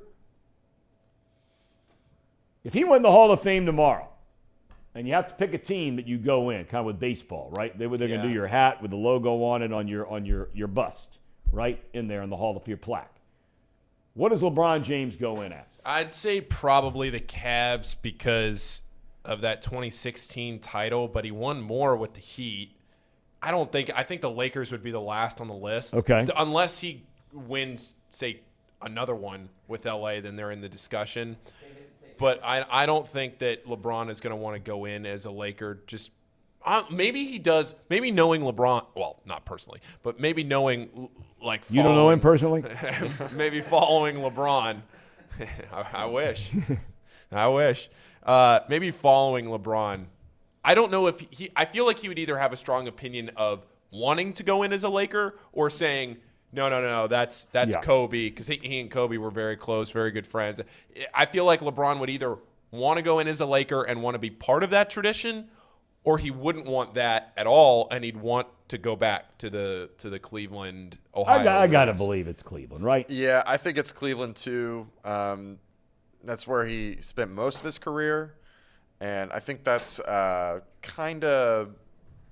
that's how I remember him going from Cleveland, or like just his story from the Cleveland to the Heat, back to Cleveland, that amazing championship run he had with Cleveland. I think that is what I remember him most for, in my opinion, is just the run that he had in Cleveland in 2016. 2016. I mean, that was just one of an all-time great moments. And, I was just looking at this earlier because I was trying to think, is there anyone else, right, that was in the NBA in our lifetime that would even be close to this conversation? And I don't think there is. It's literally just Kobe and LeBron, at least in our lifetime. And it's not even close. I mean, it's really incredible the type of career that he's had. And he's been able to do it with multiple different teams. And I think you make a great point there, Casey, because I would never, ever hold it against somebody for going to different teams. No. Never. And I know that there is something special when you look at a guy like Derek Jeter or some of these players that only played for one team and they can say, hey, I was part of this franchise for my entire career. But there is nothing that I would hold against anybody for going to play. And you know what I get so tired of? I get sick of these people that say, "Oh, he went to the Heat to play with Dwayne Wade and Chris Bosh." So what? They weren't champions then. They won multiple championships, which isn't everybody's goal in life as an athlete, to win a title. Well, why wouldn't you make it easier on yourself to win a title by getting the best possible players available to win that championship. He I don't understand. He did say he regretted the way he left Cleveland the first time. Oh, that was bad. That was bad. That's when he went to Miami. The decision. No, well, I think he regrets more so the ESPN special. And That's what I'm saying. He regrets the way that whole thing was handled. Yeah. Maybe not necessarily the decision to leave, but the way it was handled, right? Yeah. Yeah. And I mean, to defend your point, they weren't championship. They didn't win a championship before LeBron got there. When LeBron got there, they won a championship. To me, that's such a dumb. Dwayne Wade did win one with Shaq in 2006. Yeah, that was like yes, you're right. Like 6 years, 5-6 years later. Yep. So to me, it's just like, and like going back to Cleveland and winning one. Like, are you going to really fault him or like blame him for going back when? I mean, I don't even know. Was Kyrie around at that time? Kyrie Irving was there, and they had Kevin Love, who was just emerging as a player. And that was a heck of a team. They were down 3-1 in that series against Golden State. Draymond won 3 in a row. Get on, and really, Kyrie was the man in that series. I mean, he was the MVP of the series, if I remember right. Yeah, Kyrie hit the series-winning shot. Now LeBron had the series-clinching block as well. Yeah, I mean, Kyrie Irving. But I just this whole argument of, and I'm sure, I mean, I haven't really been reading the chat too much, but I'm sure I'm gonna probably see a back and forth. Some people agree, some people won't. But I just get so sick and tired of the argument about all these talented guys playing together. Like, what are you supposed to do? Go win it on your own? Like, I've never understood the argument. Like LeBron tried that for however many years he was originally in Cleveland. Like, if you go back and you look at the 2007, I think, NBA Finals, look at the cast of clowns that was on the team around LeBron James that he took. Now, they got swept by the Spurs, but look at the cast of clowns that was on that team that he literally carried on his back to the NBA Finals. And you don't think that he can go and get some help somewhere and go win a title? I mean, good Lord, come on. You want to play with the best. Yeah, go win it. I mean, there's a reason why people, when they say Michael Jordan, they also bring up Scottie Pippen. I mean, yeah. I mean, there's a reason. Like, you can't always do it by yourself. You can't just win a title with nobody unless he it's just, I could go on about it for a while. But he played 7 seasons in Cleveland before he left to go to Miami. He goes there, and in his second year, they win the championship, and then won it again, right? Yeah, back to back. Yeah. Then he leaves after one more season, 4 in Miami, comes back to Cleveland, second year there, wins the championship, spends 4 more years there. And now he's been a Laker. This is his, 1, 2, 3, 4, 5th year as a Laker. Yeah. The Cat is still averaging last year, 37 years old. He averaged last year 30 points per game. Still very impressive. 30 average. What is he right now? Isn't he doing a little better this year? He's having the thing with LeBron is he's going to play. He's going to try his best to get Bronny in the league. And I'm not sure Bronny is an NBA talent if you actually go. Well, he's going to go to college. He's going to go to college. He's already for a year. whittled it down. You know where he was going. You know where he's going. Oh, where's he going? He's going to the Buckeyes. You know that. I just needed to hear you say it. That's all LeBron wanted. Wanted to play for the mighty Buckeyes. But the cash was calling. The cash ain't calling Bronny. Not like it is a dad. You know that's where he's going. Did you see those headphones he bought for all the guys on the football team for the championship? I mean, for the making a college football playoff? No. You didn't see those things? No. He bought the entire team and staff these headphones, right? Yeah. And on the sides, it's the Ohio State helmet. Oh. I mean, it's big league. Bronny. Chris Holtman. Keep him around. Get Bronny. Might have to save his job. Speaking of the next Bronny, the next LeBron, who in the NBA right now is even close to being that? I don't think there is anyone. Like, we have a Giannis, wait we a have minute a Doncic, now. Luka Doncic I mean, what this guy's doing is insane. He's very good. I don't know, as incredible a career as LeBron has had, I don't know if anybody is doing stuff night in and night out for I don't know how long, like this cat's doing. This guy's insane. You're and telling talk me. Smack. You're telling me he I gives love it to dog everybody. shit. I mean, I loved watching that guy play. That's a gamer. I'm so glad you said that because I love Luka. I know you. How do you not love the guy? Hits it from downtown, takes it to the rack, right? Wants a big shot. Tonight he plays with Kyrie. Yeah. For the first time. Yeah, that's the big game. That's the one I'm looking forward to the most. I'm going to probably come up with a couple different props and how could I not pick the Mavericks to at least cover? I'm going to check out and see what they're at right now. The crazy thing about Luka, too, is it's underrated how tall he is. He's huge. Yeah, he's a big boy. He is a big guy. And the way he's able to go out there and navigate with his body and shoot the way he does, he is an incredible, incredible talent. And he's so fun to watch, like you said.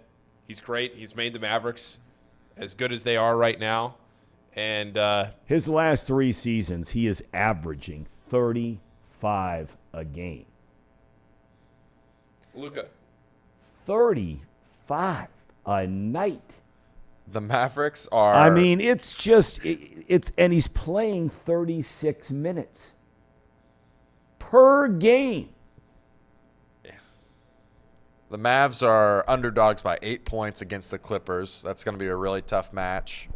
I don't know how Kyrie's going to do the first game there. I don't know if he's going to play the full game or not. I don't know how the NBA quite works when you get traded. Do you play right away, or is there an adjustment period? Is there anything like that? Don't know. Believe me, he's sprinting out the door to get out of Jersey to go to Dallas. Oh, I'm sure he is. Believe me. But it's going to take him a while to get through TSA in Newark. Yeah, so, I mean, I'm probably going to have to do a little bit more research, but my heart is telling me to take the Mavs +8. That seems kind of like a... Wait, the Mavs are +8? Yeah, they're +8 against the Clippers. Is Luka playing? That's why I got to do some research and find out. Now, wouldn't that be something if Luka couldn't play Kyrie's first match? Well, Kyrie would just sit out. You're right. He would just sit out and wait. I think the thing to finish up here with LeBron, Tom, is that LeBron, how many years ago, people forget, lost to Roger Bacon. LeBron goes out there and gets that article written about him in Sports Illustrated. He's the chosen one. And he's put on this pedestal from a very young age. Yep. And people very clearly are identifying him as somebody that could be the next Michael Jordan. And all he has done is go out there night in and night out, score, assist, steal, block, win, and win titles. Yep. He's never once gotten arrested. He's never had any off-the-court issue. I mean, he's made some comments that maybe have gotten him in trouble with public opinion. But he has never actually gotten in trouble. He's never gotten in legal trouble. He's never once been problematic or been an issue. He has just been, and really if you watch his videos like with his sons and his family, he's kind of a goofy dude. I don't know how much you've seen of his off-the-court stuff like with Bronny or with his, I forget what his other son's name is, but when they're just hanging out in the house or when he's cooking dinner or doing that, LeBron's kind of a goofy dude. Yeah. And I think he's just a good-natured guy who has never gotten in trouble and has been an incredible ambassador for the sport of basketball forever as somebody that has lived up to the expectations, had a family, has performed at the absolute pinnacle of his sport for 2 decades, and is 37, 38 years old and is showing no signs of retiring. None. I'm not saying he's slowing down. He is slowing down. But it's just incredible. It's incredible. Yeah, it really is. I'm just hoping that we can see it all come together one last time, because then that will really solidify the GOAT argument. If you can put it together for one more season in the next couple years with AD Maybe they get rid of Russell Westbrook. I mean, he played pretty well last night, but he's so inconsistent. They could just get one more guy. Here's my question for both of you. If you are a prospective team, so Bronny right now is a senior in high school. He'll go to what we're assuming is Ohio State next year. Hasn't announced his decision yet, but Bronny will play college basketball next year, right? He's a senior this year. That's right. So he will play college basketball next year. And then after that, for the 24-25 season, he'll potentially, if he's good enough, would play in the NBA. I think he may need a second year in college. No, I would think, for I sure. think. Yeah. If not, Yeah. LeBron's got to hang on here. LeBron's got to hang on. He's got to do his load management. He's got to hang on for a couple years. But if you're a prospective team, say 2-3 years down the line, and you're looking late first round, early second round, if Bronny can play his way even into that position, 'cause Right. I'm not sure right now he can, but if he can get himself in that position, LeBron has made it very clear that he wants to go play wherever Bronny is. Like his goal right now, LeBron's goal outside of winning a championship is to play with Bronny. You have to be chomping at the bit if you're a team that's in position to draft Bronny. You're going to get LeBron. It's like a 2-for-1 package. No doubt. Do you draft him early just because of that? I wonder. No. I mean, I know you No, shouldn't. no. I know you shouldn't, but No. does someone pull the trigger on you doing pull the something like that? pull the Unless trigger? you're only in it for the money. If you're That's- only in it for the cash, then you know. That's- But no. If I want the guy and I think he's going to help my team, because you're drafting if he plays 2 years of college, you're drafting a 20-year-old kid, right? First, second round. Now, third, fourth round. How many drafts do they have now? Two rounds. All right. Well, then you sign him as a free agent if he doesn't get drafted in the top 2 rounds. Yeah. And somebody will pay him a lot of money, more than probably any other player in the history of the league as a free agent player to sign a contract, right? Yeah. Because you're knowing that you might, real good chance, you might have a chance to get his dad on a 1-year deal. Yeah. Package deal. But not draft. Not draft, unless he's a stud, which he might end up being. All right. I think Tom's basketball knowledge mixed with Bronny and LeBron would be a powerhouse of a basketball team. Thank you, my friend. No question. Championships. I'd coach him up. I could get him to play, improve a few different aspects of his game. Go to Charlotte. Get the Hornets. Go get the Hornets a championship in Charlotte. Jordan! Now there's a leader of men as a player. All right, let's get to college basketball here for a minute, and then we'll finish up with the Reds a little bit here today, okay? Because we got 30 minutes left. Okay. You have 2 conferences today? Yes. So do we want to do the Big 10 and the Big 12 today? Let's do the Big 10. Those are 2 big ones. 2 big ones. Do you want to do just one today? Let's do one today, and then we'll do – that's a good idea. Let's do the Big 10 today. Do the Big 10, where I said yesterday, and I look at a team like Rutgers. I watched them play last night. I've watched them play a few times this year. They're ranked 24th, whatever it is. Nobody can tell me that on a neutral floor, teams like Rutgers, Iowa, some of these other teams can't play with anybody out there. Yeah, Rutgers defense will keep them in it. So right now I see the Big Ten. You're talking about a conference that's probably going to get 7 teams in, I would say. Let me pull up my notes here on the Big Ten. All right, let's pull these up here real quick. I would say that the Big Ten is looking at getting probably somewhere in the range of Purdue, Rutgers, Indiana. All right, hold on a second. We're going to go through where they stand now. Okay. All right, so you got Purdue in first place, 3-game lead. They've only lost 2 games all year. Okay, they got a 3-game lead over Indiana and Rutgers. You said that those 2 teams are definitely in. Then Yes. you have 4 teams at 7-5 in the conference. You have Iowa, you have Michigan, you have Northwestern, been a big surprise, and Illinois, which has been a big disappointment. Then you have Michigan State and Maryland. Michigan State got a big win last night. And then you have Wisconsin. I think that's where we kind of cut it off probably, right? For even being in the conversation, or do you don't put anybody else in there, do you? No, I wouldn't. I don't think Northwestern or Wisconsin. I think Northwestern of the teams you mentioned is in the best position to potentially make the tournament. Wisconsin is not going to make the tournament. They took too many losses. They're just stacking losses. They don't have a bad loss, which does help them. So maybe if they picked up a few good wins here down the stretch, that could really help them out. But right now, Wisconsin is 77th in the net, and that's just not good enough. That's not going to cut it. There's 4 teams ahead of them. In my opinion, Penn State's also kind of played their way out of position again. The thing about these teams in the Big Ten, though, is that outside of Michigan, these teams that are on the cut line don't have a bad loss. Ohio State does have a quad 4 loss, but they're out. Ohio State's not going to make it. They're out. Ohio State is very much trending in the wrong direction right now. They are looking like they are not going to make the tournament. They're under 500. They have 9 losses in quad 1 though. They have 2 losses in the bottom 2 quads. I don't think Ohio State's going to make it. Michigan State. All right, let me ask you. I'm going to go team by team. We went through the first 3. Iowa in or out? I think they get in. They're in. I think they get in. They do have a quad 4 loss. They also have a quad 3 loss, but I think they get in. They're playing better lately. They just beat Rutgers in Illinois. They're on a 3-game winning streak right now. They've won 7 of their last 9 games. I think I think that Iowa gets in. Michigan. Negative. I don't think Michigan gets in, no. Northwestern.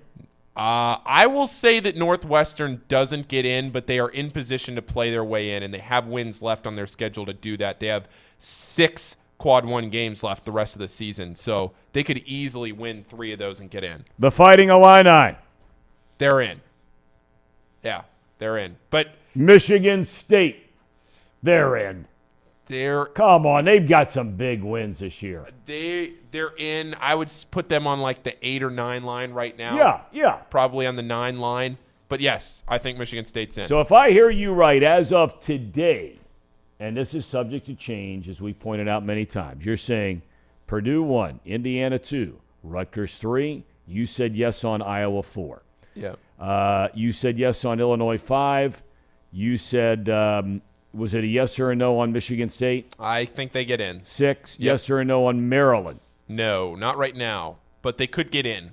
All right, so you're saying 6 teams. I think 6 from the Big Ten. I think. But it could be more. Yeah, Maryland. The thing that Maryland has going for them right now, which is why they're probably going to get in if they can keep winning games, is they have a really, really good net ranking, and they don't have any bad losses. They just have a lot of losses, but they don't have any bad losses. So I would say right now, I think Maryland is at least in the conversation to be in. I think they're probably right there with Michigan State on that 8 or 9 line. So I would have Maryland in right now. Okay. Yeah. I think the Big Ten, when you argue about the Big Ten, the top of the Big Ten right now, Purdue and Indiana, are playing extremely well. That Purdue-Indiana game over the weekend was a lot of fun. Indiana is playing without their point guard, and they're playing exceptionally well right now. That was an Indiana team that was favored, I think, by 4.5 last night against Rutgers, and they cleared that. Rutgers, I don't buy Rutgers as much as other people do just because they are so incredibly reliant on their defense, and I think that can come back to bite you when you have a team that's currently Rutgers is 123rd in the country in offensive efficiency. They're second defensively, but 123rd offensively. That's just not going to get it done. You know the team, and we're going to get into the Big 12 tomorrow, and I talked about them a lot during football, but the team that I just find so interesting, and we'll talk about the Big 12 as I mentioned next week, is TCU. They've been out without their best player in Mike Miles for now 3 games. He has not played since January. And just incidentally, leading up to his injury against Mississippi State, they blew Kansas State out of the gym. They went to Lawrence and beat the Jayhawks in Lawrence, 83-60. They annihilated Oklahoma. And then the game they lost is when he got hurt, and they're taking some lumps here, and I believe lost again last night to Kansas State at Kansas State. Yeah, that was by like 21. But that is a team I would watch in the NCAA tournament. TCU? No doubt about it. If they're healthy. If they're healthy. Because they have got a good team. If they're There's healthy. an athletic program that is pouring money, a university, into athletics. You see it firsthand. It's insane the amount of money they're spending on sports. It's because they have a guy from Ohio that's the chancellor, the president. Cleveland guy. He gets it. Grew up, gets it.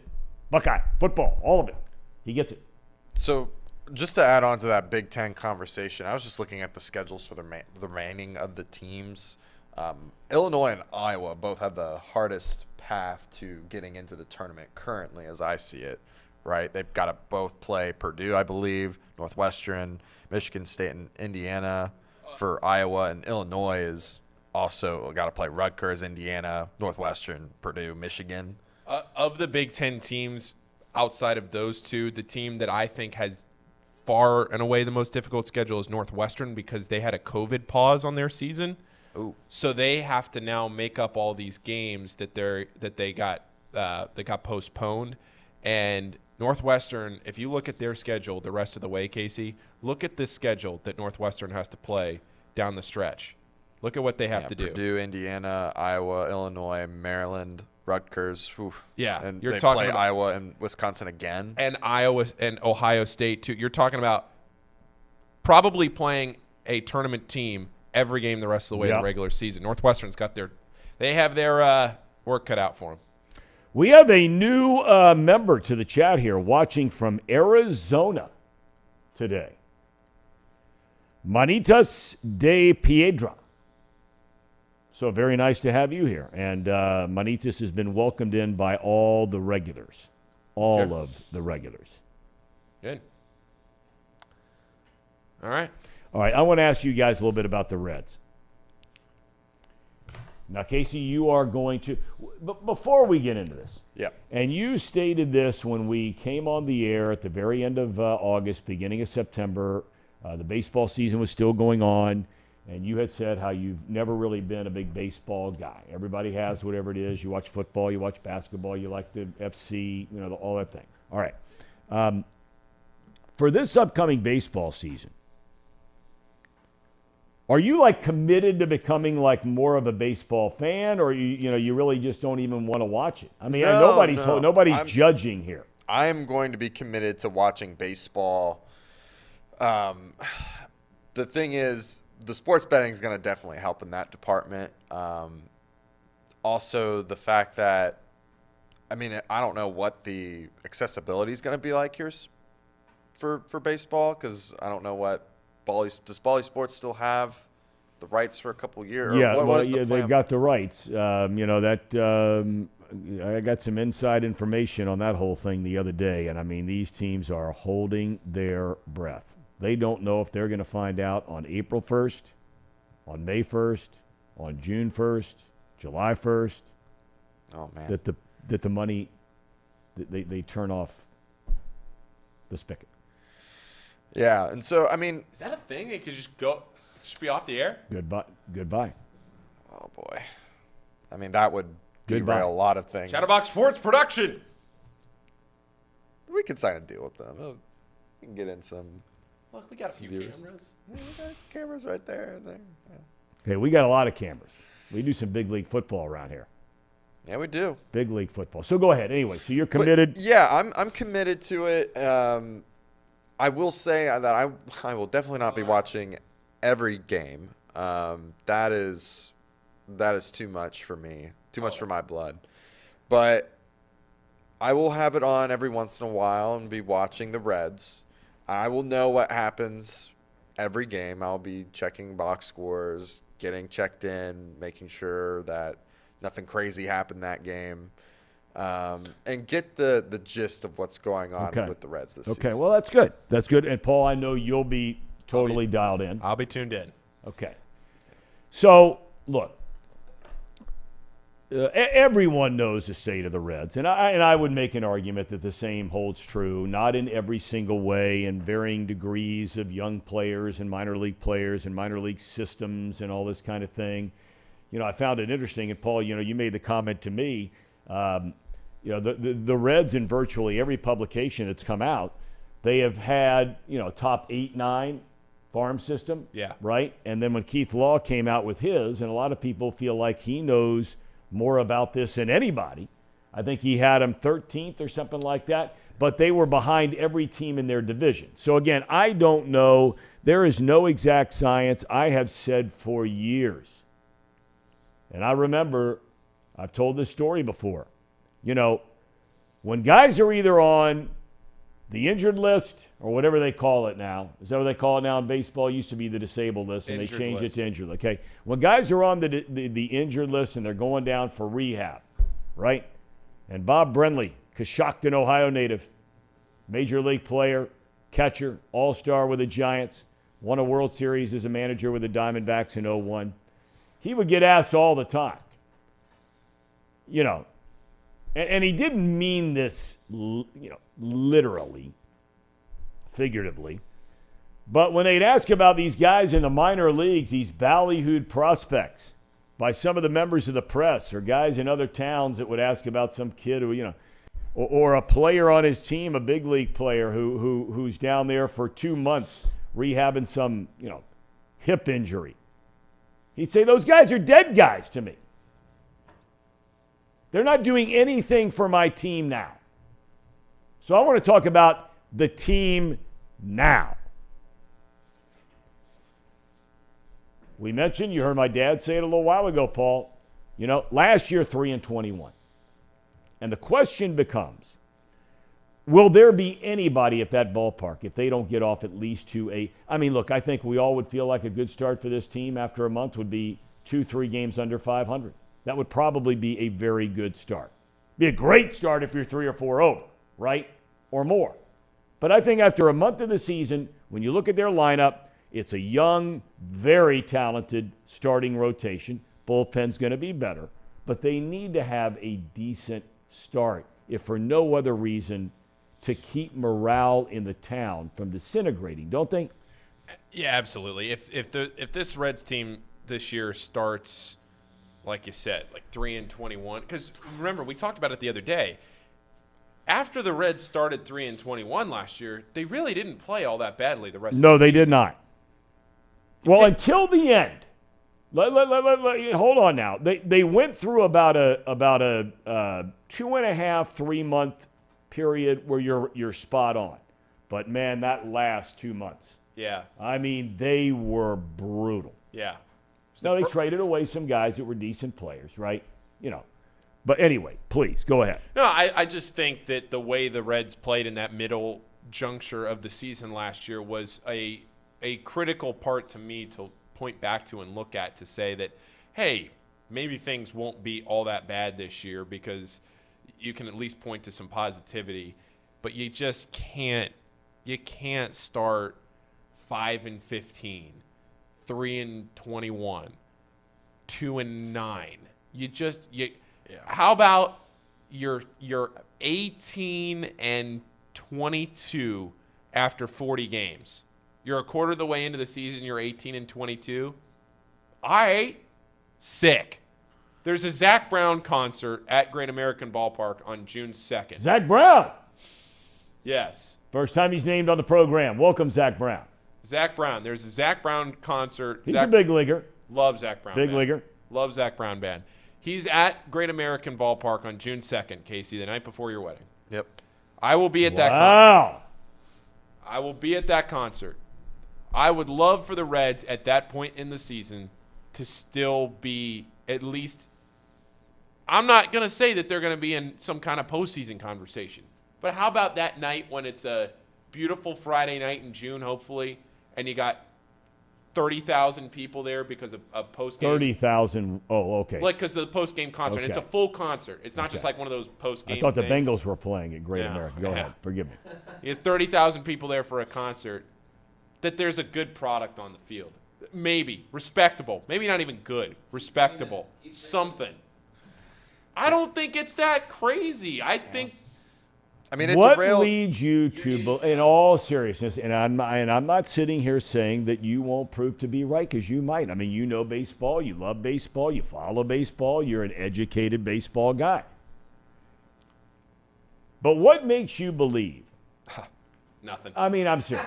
No, I'm not going to say nothing, because this starting rotation gives you hope. Yeah. It definitely, and look, that's all fans want. They want hope, right? Hope that you can, win the World Series. But for this year's team, it's not built to win the World Series.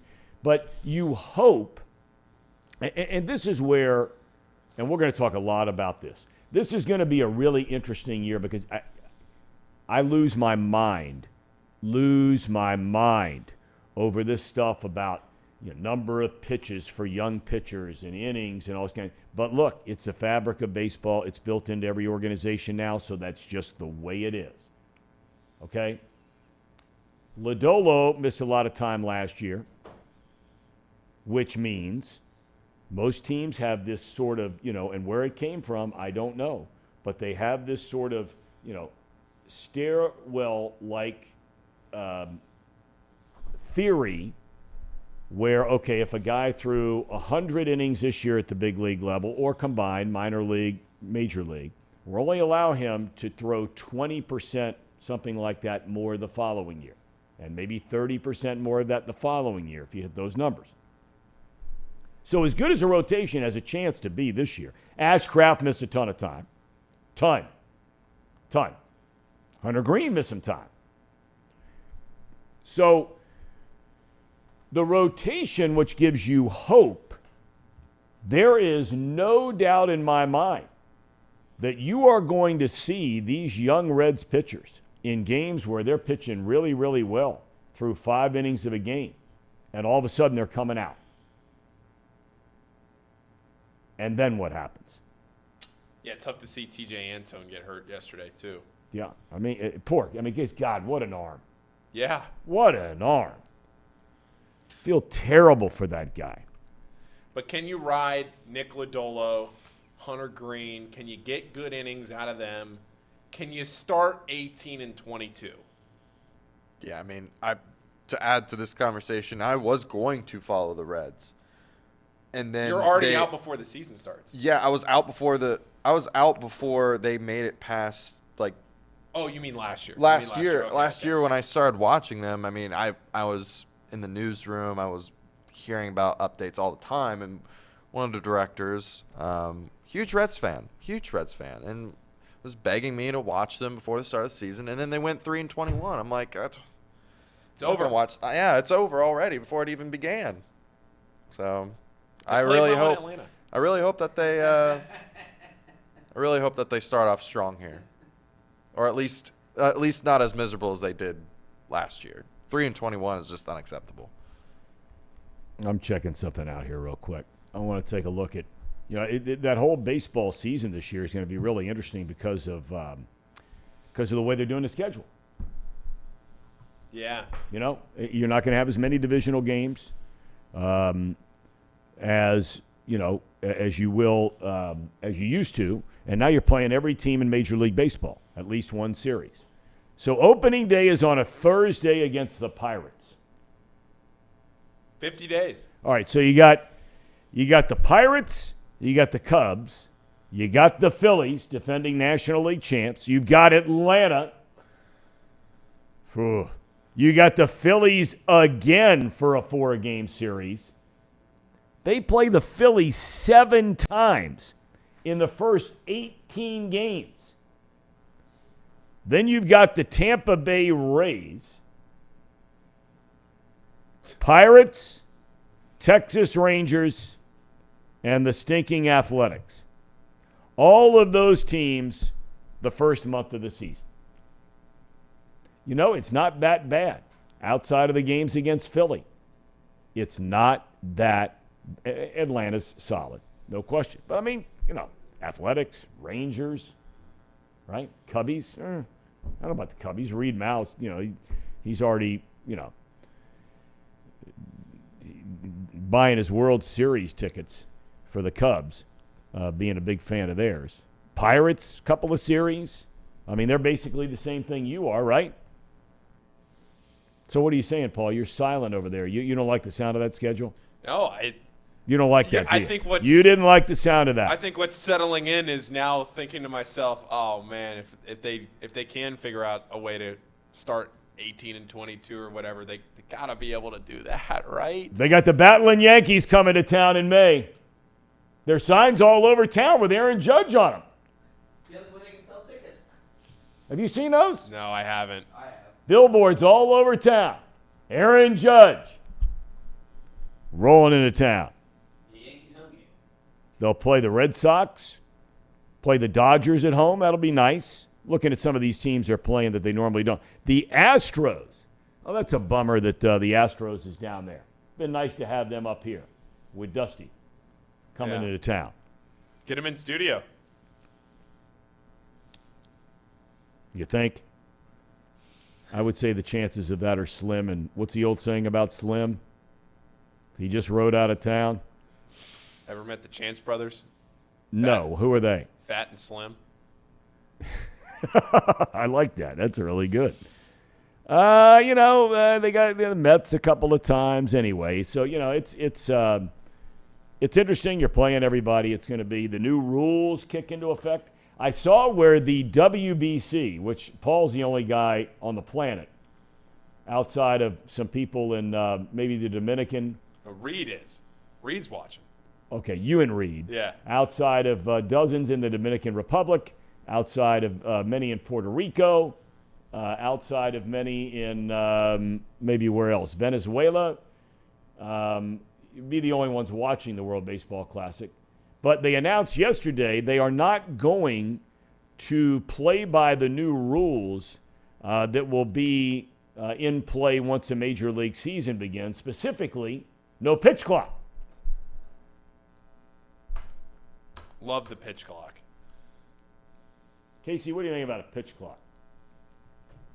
I mean, isn't that supposed to help speed up the game? That's the goal. I mean, I guess that would make it better. I mean, there's more room for error than if you're speeding up the game, too. That means there's going to probably be more hitting. Well, they're getting rid of a shift, right? So no more of this nonsense where teams are moving 3 infielders on the right side for a left-handed batter and, 3 on the left side, right-handed batter, or whatever the numbers prove. And they made the bases bigger, which they believe will entice teams to run more frequently, because baseball used to be a game with a lot of contact, a lot of singles. Now it's seemingly, every trip to the plate is a walk, a home run, or a strikeout. The running game has become basically extinct outside of a team here or a team there. And so all these rule changes, it's going to be fascinating to watch to see if, Paul, they make a difference in the game.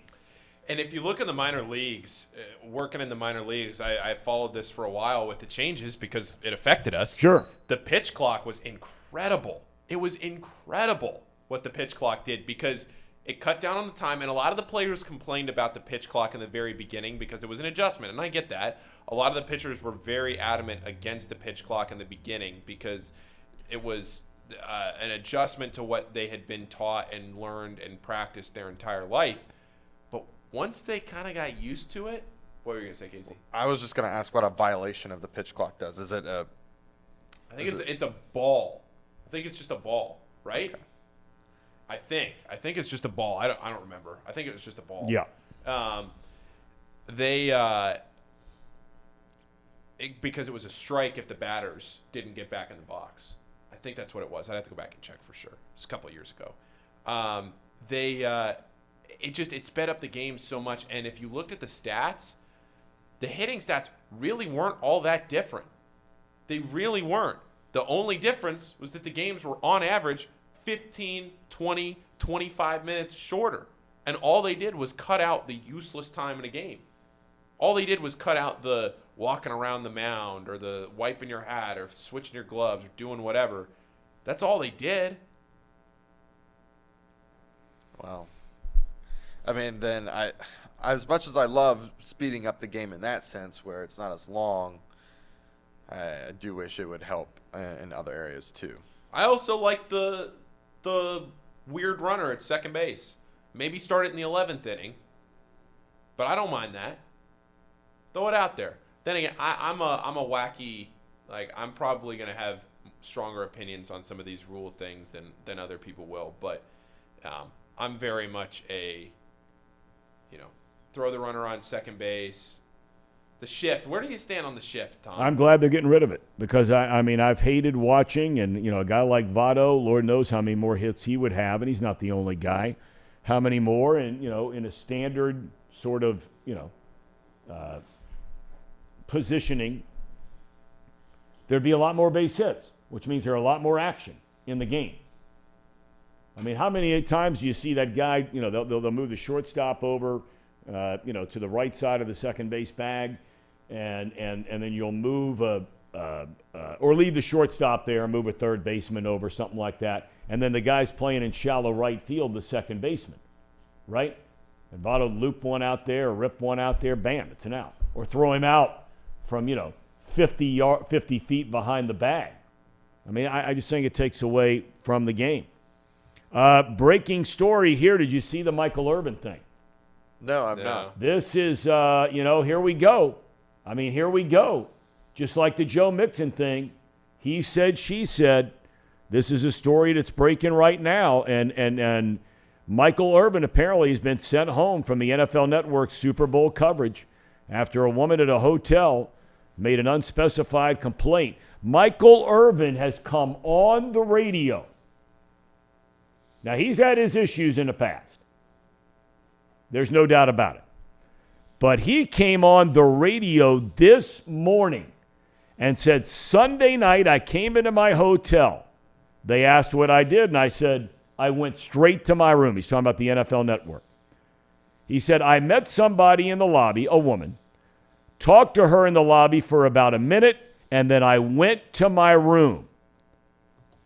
And then after I got up there, they said they had to move me out of the hotel. I said, move me in the hotel for what? These are Michael Irvin's comments on the radio this morning. So they moved me out of the hotel, and he says, what is going on here? Why am I being moved out of a hotel? They said, well, last night you walked in, you talked to somebody at a bar. I said, I didn't talk to anybody. He said, I went straight to the room. And then they showed it on camera that indeed that he had talked to a girl for about 60 seconds at the bar. He says, I have no idea why they moved me. He said, I guess the girl said I must have said something to her within that minute that we talked, and so I'm out. Now he's been sent home.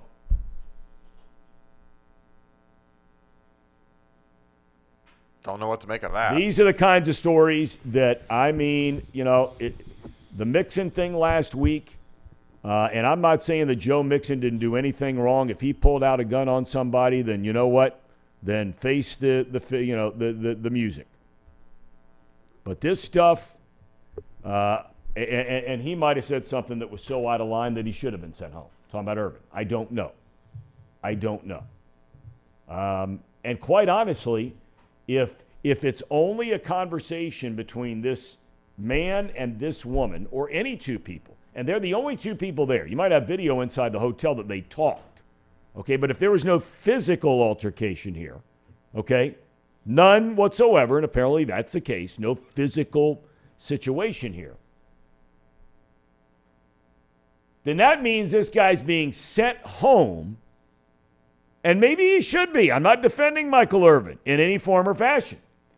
But I'm saying you've got a situation here where you've got, now if it's somebody you work with, somebody like that, different ballgame. Because, if you're the NFL Network and say this is a woman that works at the NFL Network and you know her and what she's all about and trust her and we don't know things that have maybe happened at one time or another. We don't know any of these things. But this is going to be another one of those stories that I think is going to be very, very, very interesting to keep an eye on. That is breaking news right now. Michael Irvin will not be part of the NFL's network's coverage, and he's on regularly, I think, with Stephen A. on ESPN too, right? I'm not sure if it's regularly, but yeah, First Take? he's on First Take every once in a while. So, it'll be interesting to see if ESPN makes that same decision. Those are two different companies. Disney and then the NFL Network, owned by the National Football League. All right. Do we have a cherry on top? We do. All right, let's have at it. Brought to you by United Dairy Farmers. It's nothing that you haven't seen probably before yet. It's just a last little bit of momentum for. I've not seen it, so I'm excited. Oh, you haven't seen the shot? No, yet? I did not. Okay. He's got it. Coming to the end of the third quarter. LeBron James, a shot at history. And there it is! LeBron stands alone. The NBA's all-time scoring record now belongs to LeBron James. That's great stuff. He handled himself beautifully after the game. He really did. Talk about being humbled. I had no problem. A lot of people got all uptight about the comment he made about, hey, when they were asking about the greatest players of all time, and he ripped off names like that. Kareem, Michael, Elgin Baylor, name we haven't mentioned today, former Laker great. But then he was asked, okay, if you had to make one pick and you were a GM, who would you pick? And he says, I'd pick me. Nothing wrong with that. Nothing wrong. Jordan would say the same thing. Yeah. Right? Nothing wrong with that. Kareem would say the same thing. That's okay. We got box lunch coming up. Trace Fowler's still down there hanging out with all the highfalutins down there at Disney World. Just wait. Just wait, boys. I'm the only person that sits in this room with kids. Just wait. You've been? You took your kids? Oh, yeah. Did you enjoy your time down there? I did. But when you're down there as long as he is down there, and they're hitting like 4 or 5 of the parks. All 4 parks, yeah. Okay, 4 parks down there. I was saying to Casey, when you get home tired at about, it all depends on, you can do things different ways. You can break it up. He's probably staying in one of those elitist hotels like Paul stays in, probably right on the property there, right? He's not. Too expensive. Okay, okay. All right. So for him then, you got to physically leave the park, probably get on a shuttle bus, all this kind of thing to get to your hotel. You're crammed in there with, people. If the weather's hot, everybody's sweating, everybody's tired, kids are crying, on the whole 9 yards. When you put your head on the pillow, brother. Tired. I went this summer with my wife's family. And it's exhausting. Yeah, but you weren't sleeping in a room with children. I was not, okay. No. That's a big difference. Yeah, that's true. Big difference, Pally. That's true. No doubt about it. All right. Boys, anything else? You guys all right? We're good. Yeah, we're good. All right. I will miss you guys. We'll get some video sent. Yeah. Get Luke. He doesn't even have to edit it or anything. Just get Luke to take some video of the 16th hole. All he wants is for somebody to make the hole in one. Because, they throw the beers now on the green. When that happens. Greenskeeper's got to love that. If you don't know what I'm talking about, YouTube it. It's unbelievable. Greenskeeper, got to love that. My dad's a greenskeeper. My dad's a superintendent of a golf course, so that would ick him to no end. Oh, yeah. But it's going to happen. If somebody has a hole in one, it's going to happen, and he's hoping that he is there to see it. I hope you. That's all he cares about. I hope you throw your White Claw can. Yeah. Get that White Claw ready to go. That's the best thing to do with a White Claw. Throw it on the green. Or throw it in the rough.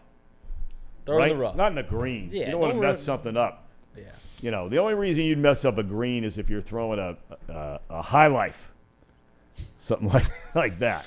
It probably Not helps to grow. Claw. A high life's just it's nature's nectar, right? It just helps the grass grow. I'm sure it's great for it. It really does. It does. It does. White Claw will kill the grass. No doubt. Because I don't know what the hell they put in those things. All Nothing right. good. Coming from the Michelob Ultra crowd. Busch Light. Over there. Bud Light. Natty Light. Yeah. So they sell it. That's it. They sell it at the Seo's toss. beer. Seo. All right. All right, gentlemen. Case, Paul, thank you. Brandon. Absolutely. Time for box lunch. Here we go. LeBron, take it away, fellas. I must admit, I didn't think much of this show the first time I laid eyes on it.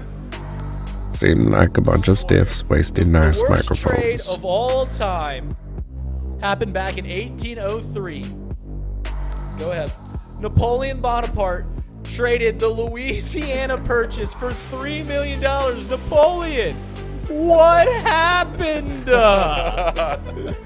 Half the country for $3 million. You can't even get Tucker Barnhart for $3 million. Then I came to realize These guys are funny. And Justin Fields have identical stats the last 5 weeks about throwing the football. This guy, okay, And folks, are is a some of the fidget best spinner. gamblers I've come to know.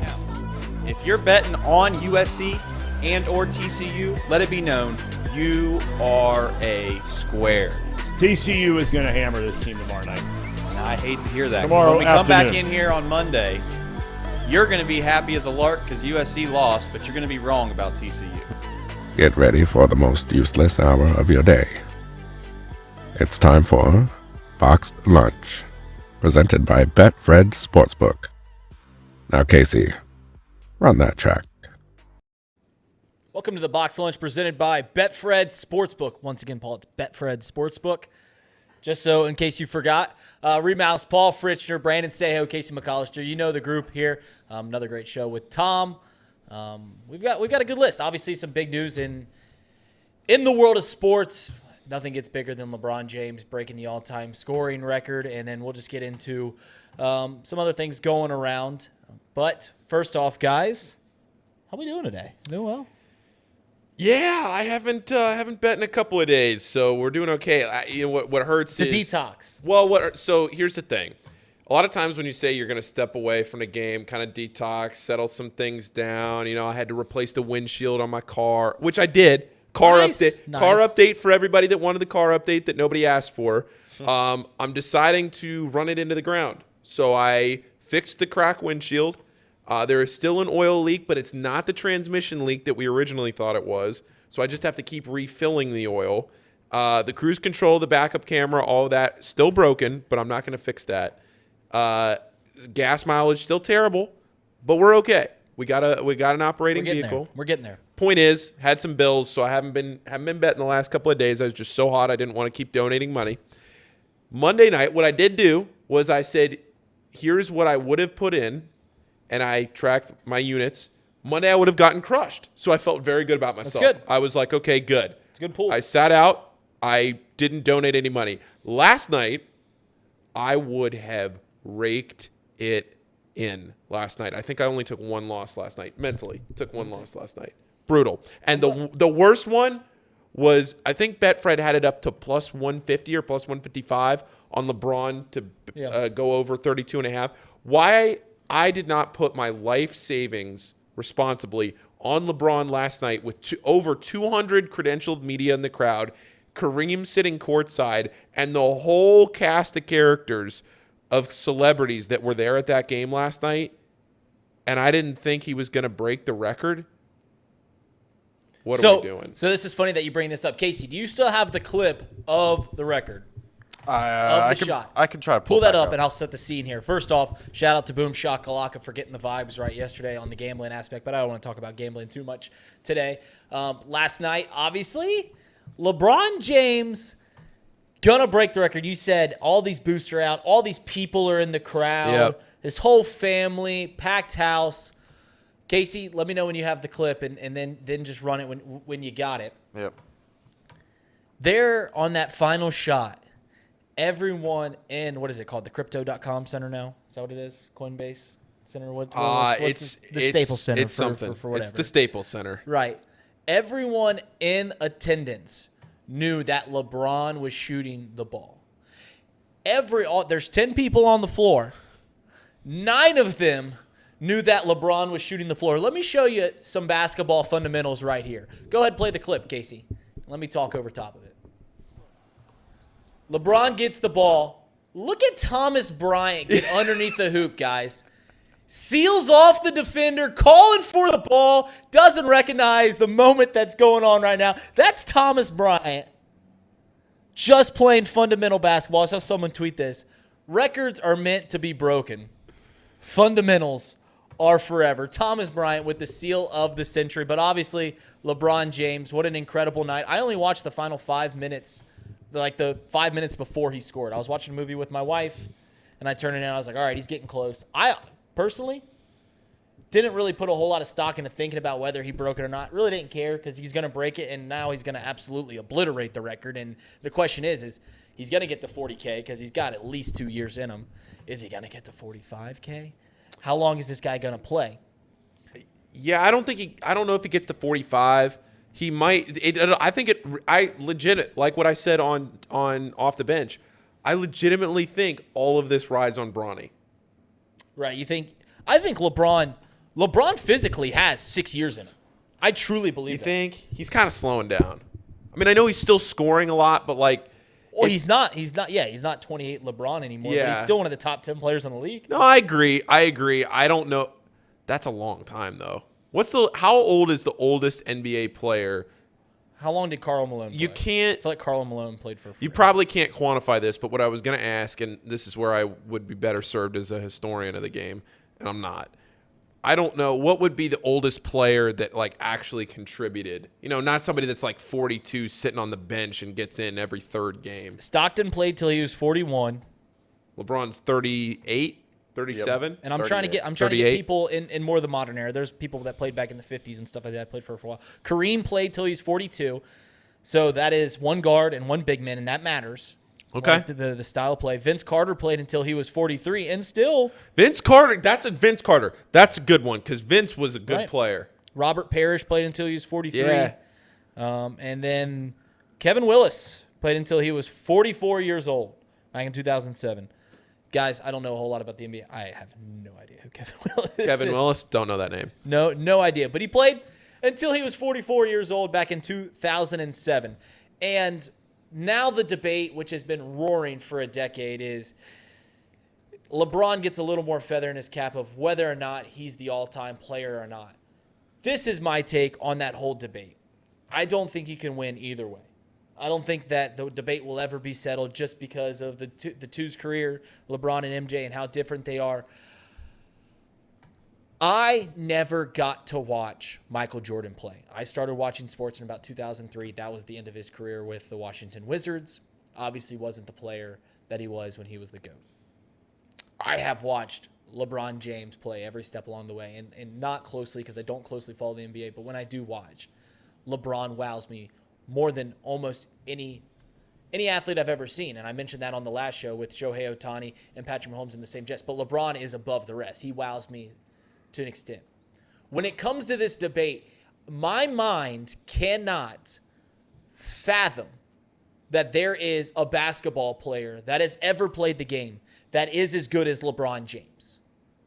So just the fact that there are people that have seen both play, LeBron and Michael, and that they will so vehemently, is that how you pronounce that word? Close enough. Defend Michael Jordan over LeBron James blows my mind, and is only kudos to Michael Jordan that he had the same influence over a generation of people that LeBron has had on our generation. Because almost everyone from our generation says LeBron. There's those weirdos that are like, Michael Jordan's better. It's like, you never watched Michael Jordan. You have no frame of reference. You're just saying that to be a contrarian. Yeah. But the fact that LeBron James is so head and shoulders above anybody else I've ever seen play this game, and that there is someone that people will argue tooth and nail that he is just as good, if not better, blows my mind. Yeah, I didn't obviously watch Jordan either. He was with Washington. I lived out there. That was such a funny time to live in D.C. when Jordan was out there for a couple of years. It was such a funny time around the Wizards when Jordan was out there playing. But no, I mean, obviously, I was born in 1996 and didn't get to see all of that with Jordan in his prime and everything like that. All I've seen is the highlights in The Last Dance. But when you watch LeBron night in and night out for as long as he's done it consistently, I don't think in the public's eyes there's ever going to be a you can't win the argument. You can't win the argument because everybody's always going to point to the titles. And the thing that I always got annoyed with, because I obviously would always argue for LeBron, having not watched MJ, I would always argue for LeBron, and I love LeBron. The knock on LeBron was always from the MJ people, well, he lost so and so many finals. Right. You know, Michael Jordan went 6-0 in the finals. Well, Michael Jordan also had a million first-round losses. Right. LeBron, the whole first decade of his career. LeBron, up until 2 years ago, hadn't lost in the first round. So what do you want LeBron to do? Not get to the finals so that he doesn't lose in the finals? Right. Right? Like that 20 which team did he take to the final? The first Cavs team with 2007? 7 that got swept by the Spurs with Anderson Varejao, and was that Zydrunas Ilgauskas? Yeah, did they have Wally Zerbiak on that team too? I don't remember. I don't remember if Zerbiak But was that was the team. But that was the team that I was talking about earlier. The fact that he took that team and then the 2018, his last Cavs series that he took, the one that got blown out. Yeah, they had no chance. No chance. That Warriors squad. But it was basically the same deal. The fact that he, in 2 different decades, took that team and the other Cavs team to the finals purely because he was the best player in the league, it's incredible. For people getting bent out of shape about if you were a GM and LeBron said he would take himself. What's he supposed to say? Well, I guess this goes into the whole GOAT debate, but how can you not take LeBron for his versatility? Like, he could play literally any position. Go look at his sports reference page and look at his labeled position that he plays along his career. First year in the league, shooting guard, small forward for a while, power forward. He's listed as a point guard and a center on the sheet as well. He's played all 5 positions and done it at an elite clip. So for to argue that whole thing is ridiculous. One other thing about the GOAT debate, and some Yahoo will throw out, well, Bill Russell won 11 championships. Do you know how many teams played in the NBA back in the 50s? 8 teams. It's like when Yankees fans argue that they've won 27. It's like, yeah, there was 8 teams playing in the MLB for the first 60 years. So when you won your 24 championships out of your 27, you won it against 7 other teams. All you had to do is just be the best of 8. You're winning over at Westside Little League. You're winning a city championship. Yeah. It's bull crap. Now it's 32 teams. I mean, do I do the UC argument or no? Do I leave that for another day? I'll leave that for another day. I won't do it. If I would do that, I would say that the Final Fours that UC went to if I had to make that argument, I would say that the 50s Final Fours for UC were fraudulent, but I'm not going to make that argument today. I'll leave that for another day.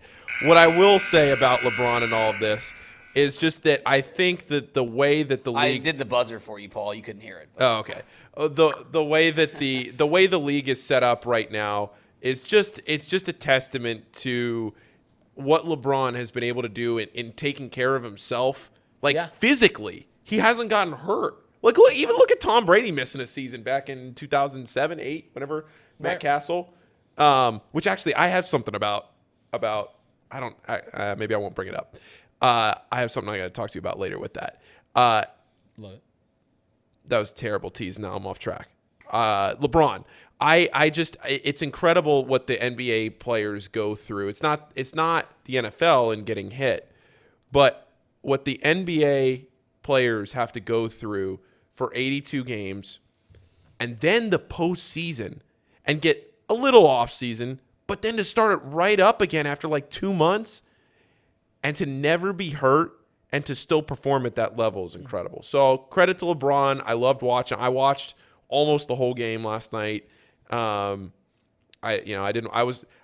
generally go to bed pretty late because of the rebound rundown, but last night the games ended early and there wasn't really any big West Coast games to cover. New Mexico. Lobos. The Lobos. But I had finished up the rundown a little earlier. It was like 12:15, and I thought, maybe I'll just go to bed. And then I flipped back to LeBron for just a second, and he had like 8 points left. I'm locked in. Yep. And I was like, well, he's not going to let them lose the game that he scored that broke the record in. They lost the game. So I watched the whole game, basically. And it was a fun event. What did you think of them stopping the game with 10 seconds left in the third quarter? Did you think of anything? No, I didn't think of it. I didn't either, but I didn't know. A lot of people on Twitter had some strong takes. It was funny that they restarted it and then the quarter ended. Yeah. That's what's funny about it. It's not that they stopped it. It's that they just restarted 10 seconds. Oh, here we go. Yeah. Later on. One part of LeBron's greatness, I mentioned this in the comments earlier, that I don't think gets enough credit, because I do, and this will segue later on in the show about people being tired. People are tired of LeBron James. People are tired of always seeing him in the headlines. The one part of LeBron's greatness is that the dude has been in the spotlight almost as more so than any athlete in the world since he was 18 years old. And before that, he was in the spotlight, but really was in the center spotlight of sports when he was 18 years old from my own. And the worst thing that people can say about him is, oh, he's a little too political. Oh, he switches teams a lot. That is a testament to the man that is LeBron James, truthfully. Think about all of the great athletes that have come and gone in any of sports. And I don't want to stomp on some people's reputations. I mean, Michael Jordan with the gambling, and there's the rumor that the NBA actually the conspiracy that they might have kicked him out of the league because the gambling have gotten so bad. There's, I don't want to stomp on the grave that is Kobe Bryant, but he had his legal troubles as well. There is the stories of Tiger Woods and what happened with him. The fact that this man has been in the spotlight for over 20 years, and the worst thing that people can say about him is that he is too political or that he was not overly committed to one franchise, is truly a testament to LeBron James. And that's all I'm going to say about that. Agreed. Let's talk about some GOATs. Let's go. So we can sit here and argue till we're blue in the face about LeBron James versus Michael Jordan. What about the other sports? I don't think that our generation is truly aware that we have seen the GOATs, right? I mean, LeBron's right there in the GOAT conversation. Let's go to the NFL. We've seen the GOAT, Tom Brady, through his entire career. Now, you can talk about the defensive GOAT, which is maybe, Lawrence Taylor and stuff like that. We didn't get to see him play. But in baseball, we saw guys like Barry Bonds, who's right up there. GOAT. We saw, even pitchers. We're going to get into steroid stuff, but Roger Clemens.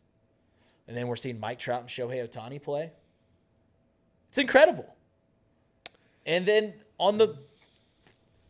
we didn't get to see Wayne Gretzky, and he's the GOAT of all GOATs because he is so clearly better than anyone that ever played his sport. We didn't get to see him at the end of his career, maybe a little bit. But in our generation, guys, I just want you to realize, Tiger, we've seen the GOATs in this past 25 years. It's truly an incredible time for sports was our upbringing.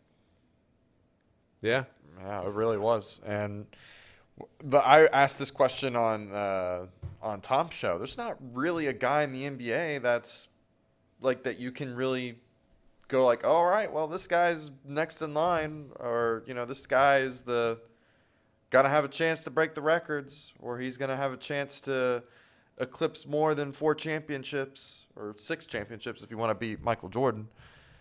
And it's kind of there is some hope for the NFL for the Tom Brady stuff. Like Patrick Mahomes would be on a really great run if he does win this one and the amount of yards he's eclipsed. And if he's going to get the MVP this year, so he'll have 2 MVPs there. So he'll be on a significant amount of runs. Or on track to make a run at the GOAT conversation. But who? Patrick Mahomes. Who? Patrick Mahomes. Casey! Got it out of him! Casey! He did it! It took a little while, but he came around. We're happy. Wow. We're happy we got you around. Doesn't mean that he's going to end up being it, because I think it's way too early to have that conversation to begin with, which was the whole argument in the first place. But it doesn't matter because Joe Burrow's going to end up getting 8. So doesn't matter. Anyways, for baseball, I don't even know enough about it to know if there's. I'm guessing Shohei Ohtani and Trout. Mike, they're the best in the game right now, and they play on the same team, and the team's terrible. You should watch them all the time. It's fucking. I think you're right. We've all had our slip ups lately, Reed. Don't worry about it. But I think you're right. We've seen the GOATs. It's really hard to believe that, but we were really fortunate, at least in our childhoods, to have been able to grow up with these guys, and sometimes we didn't even appreciate it. I know I didn't appreciate Tom Brady until recently. Good. Tennis is a good one. People are bringing up tennis. Yeah. We've seen 3 of the 5 probably greatest tennis players ever playing against each other. No doubt. Nadal and Joker. No doubt. Djokovic. What are you going to do? Like, these people, when you look at sports now versus, and I always make this argument in basketball, could you imagine taking, say, like a Kyrie Irving, somebody with really, really good ball handling skills, take a Kyrie Irving and put him back in the days of like 1950? Right. They would literally think he was a wizard. No, they would think he was from another planet.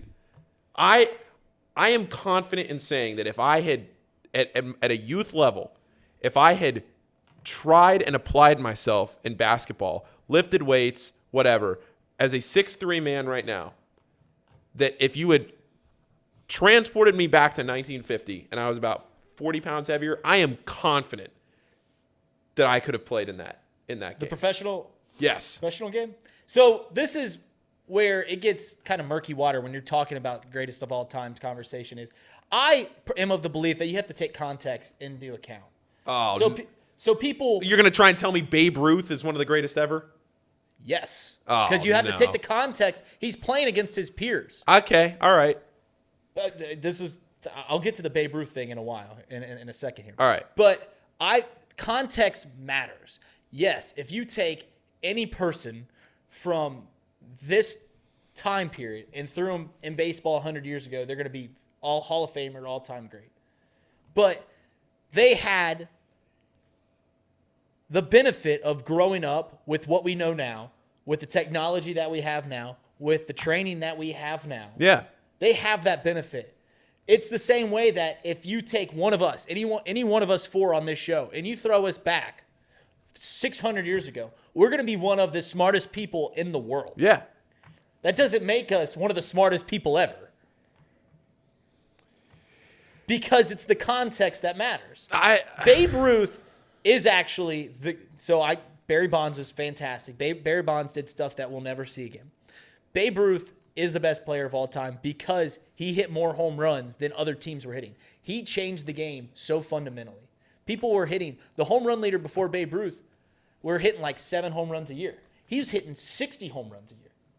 But you don't think that because it's more difficult now, when you talk about just the greatest player at what they are doing, that because it's entirely more difficult now to hit a 90-mile-an-hour fastball than a 60-mile-an-hour fastball, that doesn't make them a better player than Babe Ruth was? Yes, because it's the context of where they're playing.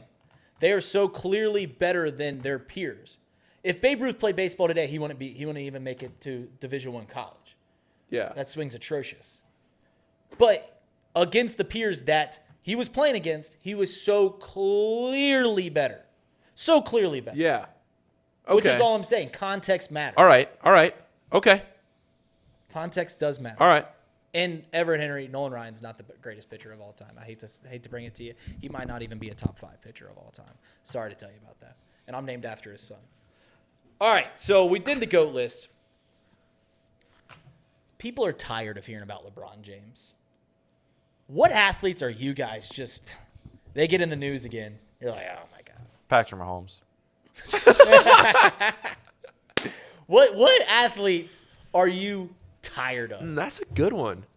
Because people do that. There's 2 that pop off the top of my list, and I think at least for one of them you guys will agree. Every time I see Kyrie Irving come in the news, you just moan a little bit like, we're doing this again with Kyrie. You're just like, gosh, we're doing Kyrie again. Well, Aaron Rodgers. I'm yeah. tired. I don't care what Aaron Rodgers is going to do with the rest of his career. I'm tired of it. It doesn't matter to me. How do you feel about sitting in a dark room for 4 days? Humans shouldn't do that. I find that very psychotic. So there's like a 20-minute YouTube video on it from somebody that went on that retreat that I watched yesterday. It's fascinating. It's wild. Have you guys ever, deprived your senses for, a long period of time? Like meditation? I put my phone away for a day once. I'm telling you guys. I'm being dead serious. I'm being dead serious.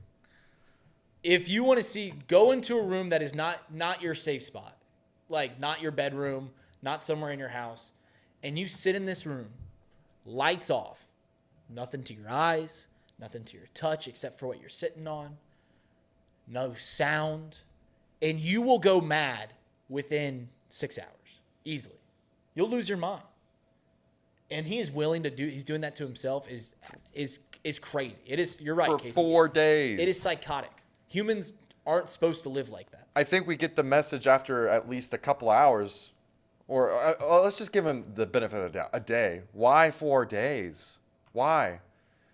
I mean, he's already... So, first off, he mentioned something like, you see some crazy stuff. You start to hallucinate a bit. It's like the same thing when he talked about taking LSD the other year. Like last year, it's like he's just trying to find that high, the next hallucination that he can see in the offseason. It's just crazy to me. I agree with you, though, Reed. Tired of hearing about Aaron Rodgers. I don't care about Aaron Rodgers anymore. Let's move on from him. Are there any other athletes that you guys just moan? You're just like, oh my God, this guy again? Well, go ahead. I would say it's almost like a Kanye West list. Like I could go the rest of my life without hearing what he did next. Great musician, love his music. Hope he gets better mentally. Worried about his mental health, but I don't need to see everything he's doing. I have a very niche list. Go ahead. I know how to pick him, by the way, because you guys have known me post my Kanye West phase. How I am with Zach Bryan now. The past 4 years, I was in the top 0.1% of Kanye West listeners. All I listened to for like 4 years in a row. And my man, my favorite actor is Kevin Spacey. We know what happens with him. My favorite musician is Kanye West. We all know what's going on there. Know how to pick him. Woof! I'm waiting for something really bad to happen to Anthony Rizzo because then we're just going. Then we're going for the trifecta. He went at David Bell a couple years ago. What? You don't remember that? No. The bench is cleared during the COVID year, and your boy was barking at first base into the Reds dugout at David Bell, and they went at it. That's the Cubs, though. Instigators. I just looked up. I just looked up like most hated athletes of today, and it's not a list of just athletes. It's like Dan Snyder, Jerry Jones. These are guys I also just can't stand. Those are people I think of when I think of athletes. Yeah, especially Dan Snyder. Paul, who's your list? Who's on your list? I have a very niche list. I assume it's a bunch of college basketball players that never made it. Mick Cronin's top. Never made it to the NBA. Actually, no. I do have one college basketball player right now. I would say that my answer to that is just this is my brand. I'll stay on brand. Drew Timme. I'm so tired of hearing about Drew Timme. He's still in college. It's exactly my point. He's still in college, and there's still just Drew Timme, national player. Miss me with the Drew Timme stuff. He's on a bad Gonzaga team this year. I'm tired of it. I'm tired of hearing about Novak Djokovic. It seems like he's always doing something that's annoying, and he wins. I get it. I like Nick Kyrgios a lot. I think Kyrgios is fun. I know there are a lot of people that can't stand Kyrgios. That's fine. I like Kyrgios' act. I think it's fun. I think it's exciting for tennis. I'm not a huge tennis guy, but I'll watch the majors. I watched the Australian Open a few weeks ago. Like I think it's kind of fun. I'm tired of hearing about Novak. It seems, it was the whole vaccine thing with the Australian Open, and then he was complaining, and then he was at a party, and it was this whole drama, and I feel like it's gone on for years now, and he just seems I just get tired of it.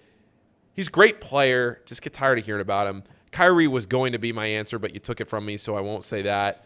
And I'm trying to think. There was one other though I had one other one, and I'm blanking, but if I think of it, we'll come back to it. You want an oldie but a goodie? Yeah. Shut up about Pete Rose. I'm over it, guys. I'm over it. Oh, yeah. Pete Rose, it's tired. Just tired. And we're going to keep rehashing it every year. That's going to be a big segment on every all our year shows. until he passes away, and then 5 years after that, we'll probably go away then. But every year, it's just going to be Pete Rose, Hall of Fame. Does he deserve to be in? And we're just going to keep doing this. And then Pete Rose is going to come out and say something dumb. Then he's going to be on the World Series panel and just speaking gibberish as he did back in 2016. It really irked me that he was on the World Series panel when the Cubs were in the World Series, because I'm a certifiable Pete Rose hater. I don't even think he's a top 50 baseball player of all time. I don't know if you've ever seen this, Reed, but one of my favorite pieces of baseball content ever are Pete Rose, A-Rod, and is it Frank Thomas on the Fox pregame show? Yeah, is it him talking about hitting, moving up and back in the box, or like getting out of slumps? The worst hitting advice I have ever seen, ever. I thought it was a fantastic conversation. I don't know baseball well enough to know if that's going to work for me or an MLB player. Sometimes the conversation was very your funny. Swing is messed up. Sometimes you are mentally effed in the box that you have to get over a mental block. And Pete Rose is just going, yeah, I mean, back when I played, I just I would choke up on the bat or choke down on the bat. I'd move up in the box or I'd move back in the box. I'd move closer to the plate, away from the plate. I was like, Pete, what are you talking about? That's not hitting advice. You're doing the Cupid shuffle. Like, what are you talking about? Worst piece of advice ever. And A-Rod and Frank Thomas knew it, but they're putting on a good face for TV. It is funny when you get on a panel like that, and I've done that before where I've been sitting on a panel and it's like, oh no, but you don't want to make somebody look bad, but you know, and we know, but they don't know, and then nobody knows. Oh, it's tough. All right, sorry, Reed, my bad. Pete, get you fired up. Reed chose violence today. Inject the Rose hate, guys. I'm over it. So here's a fun story about Pete Rose that I've heard through the grapevine. Where do you go to high school? Western Hills, West High. West High, there we go. So Pete Rose, where I went to college, Bluffton University, had a tragedy back in 2008. They had a bus crash. 8 players died. It was national news. Their first game coming back from it was actually on ESPN. Small little school. After that, the MLB's giving money to Bluffton, about this tragedy. Sorry about this. All this money's flooding in. Pete Rose calls up Bluffton and says, hey, sorry about what happened with this tragedy. I want to raise some money so that you guys can, get back on your feet and get past this. So what if I come up to Bluffton and I do an autograph signing? And half it, it's like split the pot. And we charge for the autographs. I take 80%, you guys get 20%. If that tells you what Pete Rose is about. Not a fan. Not a big fan at all. Now we know why it's personal. Wow. I mean, that was like 6 years before I got there, but yeah. People don't forget. I mean, just hilarious. Sorry, Pete. Not sorry. Tough. All right. Oh, wait. I got one thing. Before we move on Yeah. to the next thing, I got something else. This just came across the wire. This was a quote from Terry Bradshaw. This is Headline. amazing. I just saw this. Terry Bradshaw envisions dying on air to give Fox a ratings boost. Quote, maybe I'd get a statue. Then all the networks would be saying, Bradshaw died on the Fox NFL Sunday. Can you imagine? Huge stuff.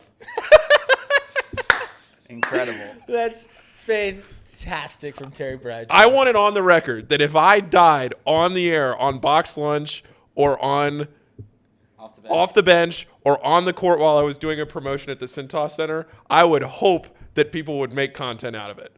My life is a content machine, I hope. Love it. Don't be sad. I died doing what I love. It's a ratings machine. I got a question for you, completely random, as a big Xavier person you are. Yes. Isn't it just Cintas Center? Doesn't Xavier not like when you say the Cintas Center? Yeah, so I've been in a battle with that for like 6 years. And I go back and forth, and I learned that when we were at Xavier, but it just doesn't sound right when I tweet it out without That's why the most common thing but is you are right. Is the Cintas Center. I just want to make sure I didn't make up something in my No, mind. you're right. You're right. It's Cintas Center. It's supposed to be Cintas Center. So it makes sense saying the Cintas Center. It's like when you're not supposed to say the MLB, it's just MLB. Yeah. It's just Major League Baseball. Yeah. So, all right. Didn't know that. All right. Go ahead, Reed. All right, so let's get into the next topic. We've gone too long. I didn't want this to be too long of a show, but UC transition. Brandon, you're as big of a Bearcats fan as I've ever seen. They're transitioning to the Big 12 next year. I want to know what you're most excited about transitioning to the Big 12. And I will tell you what you should be most excited about because it pertains to what happened last night. I am most excited about the schedule, the teams that Cincinnati's going to be playing, the football, the basketball. It's going to be electric, especially like next year. I wish UC had the team they did 2 years ago, but Oklahoma's coming to Nippert Stadium to play football for the first Big 12 conference game. That's awesome. Going to Kansas, you guys were just there. I said I didn't want to go on that trip because I want to go with my best friend who lives there and see Cincinnati play Kansas in Big 12 basketball. Excited for that. Can't wait to never have a night like last night ever again at Tulane and lose when you're up 13. I think that the best thing that you guys should be most excited about as Bearcat fans is that you never have to watch an ESPN Plus broadcast ever freaking again. You couldn't even watch a third of the game. It just kept going static. And what the heck is going on? So you know what's funny? And I'll tell this story real quick. the play-by-play guy, which I did not know until I turned it on, the play-by-play guy for that game last night is a very good friend of mine, very good broadcasting friend of mine. I talk to him all the time. Huge college basketball guy. I didn't know that he did all the Tulane games. I knew he was down there. He'd done some. Didn't realize he did like all of them. So it pops up, and I'm like trying to listen to him because I think he did pretty good. The color guy was kind of wild, but he was doing okay. I'm listening. Then I'm realizing the stream. We couldn't even watch the game. Yeah. UC basketball is too big of a brand to not be on national television. I know some people are going like they put Big 12 games on ESPN plus exclusive, but it's going to be a good broadcast. I'm not saying it's the wall is the problem. I'm saying the fact that you can actually watch the game is going to be a huge get. You will never have to go through what happened with the stream last night. Well, you will never go through that again. That's on Tulane, by the way. That's not on ESPN Plus. That's on all these schools now. But have you their won't own have to production go through houses. it. Right, because it's a game where it's going to be Cincinnati versus Kansas or Cincinnati versus Baylor. The people at Baylor or Kansas know they have hundreds of thousands of people trying to watch this game, not, I don't know, 2% of New Orleans who cares about Tulane basketball. Right. No disrespect to Tulane or New Orleans. I used to live down there. I don't think you need to justify yourself. But hey, it was great for a UC fan. UC was top 10 in the country twice, and I go sit behind Mick in the second row for $20 in that high school gym. It was great. I'm not going to say I am on the record as saying that ESPN Plus is my favorite streaming service. I use it almost every day. I also know that there are some Xavier fans listening, and I don't have any insider information on this, but I think Xavier fans should probably ease up a little bit on the ESPN Plus hate because the Big East deal with Fox Sports is up in 2 or 3 years. And I would not be shocked if there is some sort of a partnership with ESPN to get those big Monday exposures, to get some like a college game day, to get those things. Those are all under the same umbrella now too. Fox is owned by Disney right now. No. So just like Fox, the network is owned by Disney because like The Simpsons and Family Guy, which are on Fox TV, that's owned by Disney now. Oh, I didn't know that. They're different. I'm just saying that I look at ESPN Plus. It's a great streaming service. It's very affordable. Yeah. I love watching it. They have every game on there. But these smaller schools are the ones that are responsible for their broadcasts. So when people complain about a streaming service, usually it's just that they are watching schools that don't put on a good broadcast. And Tulane, that's not even the first time this year that Tulane has had those issues. How do you not fix that throughout the game, though? It's not like we're at some high school that it was bad. Is in the middle of nowhere. It was bad. You're in a major city with and I know people that work in the broadcasting profession in New Orleans. It's a big enough city where you should be able to figure. Tulane's a big enough school, figure it out. If you go down for 10 minutes to figure it out, that's fine. But the fact that more than half of the game was like that, and then it fixed, I guess. And then overtime started, and it went back to crap. Yeah. Yep. Okay, sorry. I just looked it up. Fox, 2 years ago, sold everything to Disney minus sports and news. Okay. They sold 21st Century Fox. They sold their normal channel and stuff like that. I knew that was because, I watch The Simpsons and Family Guy, and they make jokes about being owned by Disney all the time. Got it. So I knew that. I knew, so Disney didn't buy Fox News, and they didn't buy Fox Sports. So those are the only two things that they did not buy. So there it goes. But your main point was UC is finally going to be big league where they don't have to deal with the American crap. It's too big of a brand to where you're relying on a school to put out a broadcast. It's too big of a brand for that. Yeah. And you're not going to have to deal with that now that it's in the Big 12. I know ESPN Plus does exclusive broadcasts, but it's still ESPN. The game you guys were at was. Yes, but ESPN sends out a crew is what I'm getting at. It's not Kansas is not putting on that broadcast. Right. Kansas University. So that's all I'm saying. Is that you will not have to deal with Tulane messing up their own broadcast. You will get the treatment, which is great. You won't have to go through that ever again. Well, and for UC fans, the big league stuff with being in the Big 12, you had that with the Big East, having good quality teams to play in each sport, fun environments to go to. People cared about those teams or they were bigger brands. The last few years, UC's done some incredible things, non-conference beating Notre Dame, going to the college football playoff. But, the American, whew. See ya. And did you see, there was a report that I think Brett is it McMurphy? Is it Murphy or McMurphy? The old ESPN writer. I don't know. Anyway, he put out a report that the Pac-12 is interested in SMU. Yes, SMU and who is the second school? Pac-12 wants 2 teams, and I've heard this too. Not from inside sources, but not Brett McMurphy, a different source. SMU, and who was the other one? It's all San Diego State. Okay, so it's got to be a big TV market play because SMU is not a Pac-12 school. They're not.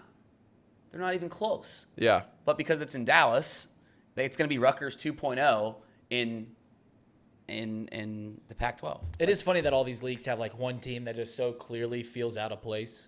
Well, it'll be the doormat just like Rutgers. And if someone from Rutgers ever finds this, I'm going to get blackmailed from anything Rutgers related. But, like, it's the biggest joke, and I've been mad for 10 years, that Rutgers got into a better conference because they're in New York City where no one gives a crap about Rutgers. They did that so that Ohio State fans and Michigan fans and Penn State fans would subscribe to the Big Ten Network. That's all it was. Oh. Sorry. All right, before we go into the vault. My bad.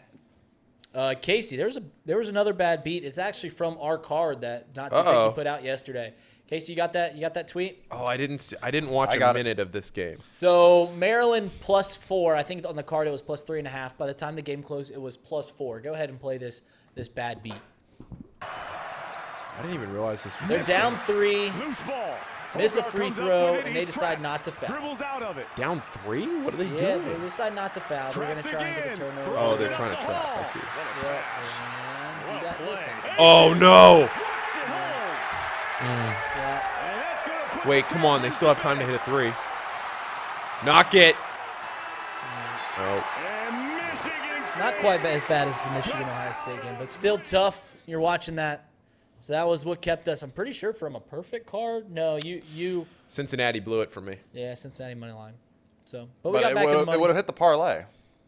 No, that came up short on the that hit. Rutgers over. Never mind. That was a different one. All right, we in the vault right now? Lot of good games tonight. Let's go in the vault because you know who we are sponsored by. Who we sponsored by? We are sponsored by Betfred Sportsbook, the official sportsbook of the city of Cincinnati. No, they're the official sportsbook of Cincinnati Bengals. It is we gave it the sportsbook of Cincinnati. That's right. They are the official sportsbook of the Cincinnati Bengals. Right. So we're getting in some good games tonight, guys. There's more games tonight, and there's not as many marquee. There was 4 ranked matchups yesterday. We're not going to see that today. But there are some teams that are going at. One thing that piques my interest, Creighton only 4-point favorites on the road against Seton Hall. Seton Hall's playing a lot better. They had a dicey start against DePaul on Sunday. They got down 15-2, but then they ended up coming back and winning pretty easily. The score got a little dicey at the end, but uh-oh. Have you seen the Houston spread? Yeah, what's going on there? Guys, Houston is a 30-point favorite in a conference game. Yep. Tulsa. Tulsanity. 30 points. Why are they the Golden Hurricane? Dust Bowl? That'd be a bad thing to name yourself after. I have no idea. I've seen schools name themselves after worse. It's a Catholic school here in town that they named themselves after something bad. I don't get it. Don't worry about it. Yeah, don't worry about it. West Virginia 3-point favorites against Iowa State at home. Against number 11 team in the country, Iowa State. So, Paul, give us a pick. What was the rebound rundown pick of the day? So I had not been doing all that well on totals this year, but I did finally hit an over last night. The rebound rundown pick of the day. Oh, this is a fun game tonight. It's at 10 o'clock. There's hoop heads out there. I'll be watching. Fun game, fun mid-major game. Number 25, San Diego State, and then Utah State, who is the number 1 3-point shooting team in the country. If you are a Xavier fan, you're hoping that they miss a few threes tonight. Xavier can take over that title. San Diego State, Utah State, over 144.5. The first time they played, that went over by, I think, 15 or 16 points. Kind of the same thing as what we did with UConn and Marquette last night. These are 2 teams that can score, especially Utah State. I think this could be a high-scoring game if Utah State wants to win this game at home. Give me the over, 144.5. I don't know where it is right now. That's where I marked it down from Betfred last night on the show. This is where it's tough when we give out picks so early in the day, is because you like to see how some betting trends, you like to see where the lines move, just to see where people are at, see where Vegas feels comfortable with their lines and moving it. The big spread that is shocking me is over in the Big 12. Like I said, the 11th team in the country going to Morgantown. West Virginia's playing very well. Iowa State's still the number 11 team in the country, and they're getting 3.5 points against this West Virginia team. And this West Virginia team we saw earlier in the year, up and down. They're red hot right now. If you're going to make me give a pick right now, I would say take Iowa State on the road. Morgantown's a very tough place to play, but I like them to get a win against a West Virginia team that's due for a down game. Brandon, are you unretired from gambling yet? I am still retired from gambling, have not opened up the Betfred app recently. I learned over the weekend, though, from my buddy Kevin, that you should definitely bet parlays that involve Big 12 teams winning at home. That is my betting advice. That involve what? Big 12 teams winning at home. That league, you win a lot at home. They do. That is a fact. Okay. That is, you win a lot at home. So my dad was asking me this question yesterday because my dad's... Does home court advantage matter in college basketball? Well, he's a novice to betting. And what's the old rule of thumb that you always hear in all betting? Oh, you're home, you get 3 points. That's not the case for college basketball. Because I tried to explain this to him last night, and then he kept arguing with me. He's like, no, you get 3 points if you're at home. And my dad's, once again, new to betting. He's arguing with me, like, not that I've been betting a long time, but I'm like trying to show him an example. I was like, no, that's not the case, Dad, because we'll take Marquette, UConn. Marquette were 4.5-point dogs on the road against UConn. If Marquette was home against UConn, they'd be probably 4-point favorites. That's a 8-point swing, not a 3-point swing, depending on who's home and who's away. It's an 8-point swing, and I tried to illustrate that to him 3 different times, and he's like, no, you get 3 points. Just stubborn as a mule. So is there a rule of thumb for a home team? I think the Vegas line does not go into the home court advantage as much as people give it stock that they do. They do a little bit. Obviously, a team that's playing at home is going to get a better treatment in a Vegas line than a team that's going to be on the road.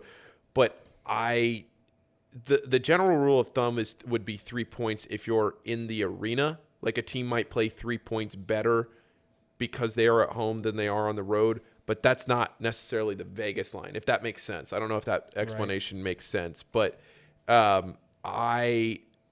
it's not 3 points anymore, and especially when you talk about 3-point favorites to 3-point under. That's a full. Right. That's not a 3-point swing. That's a 6-point. That's a 6-point swing. Correct. Actually, is it a 7-point swing because of the pick'em?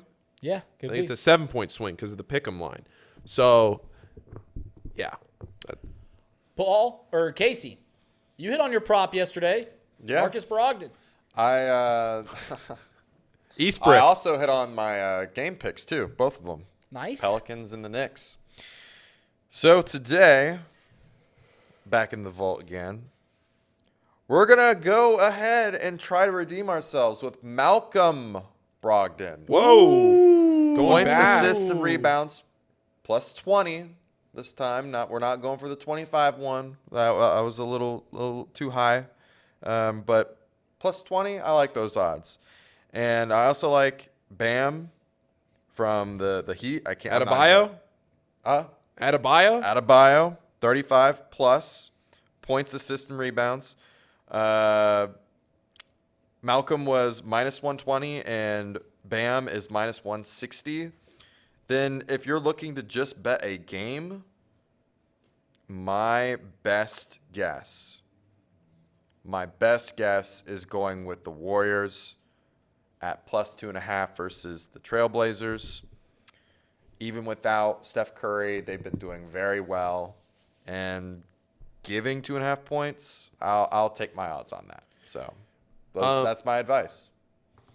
Shout out to Betfred Sportsbook. They put a couple boosts out there that hit last night in college basketball. They put out a boost for the marquee games, which was, I think, Kansas State, UConn, and Virginia, all to win. It was like plus 300 or something like that. They boosted that up. They all, not only did those teams all win, they all covered. So you could have taken all those 3 teams. Which shout out to Matt from Headlines, Matt Grimes. He gave me a little spicy parlay. I didn't want to put it in the Discord. That's where we put a lot of our picks. If you're not already in the Discord, because one of the teams that he told me to bet were on the no bet list, so I kind of flew under the radar. That was UConn, the UConn Huskies, but they covered in a big way. Casey?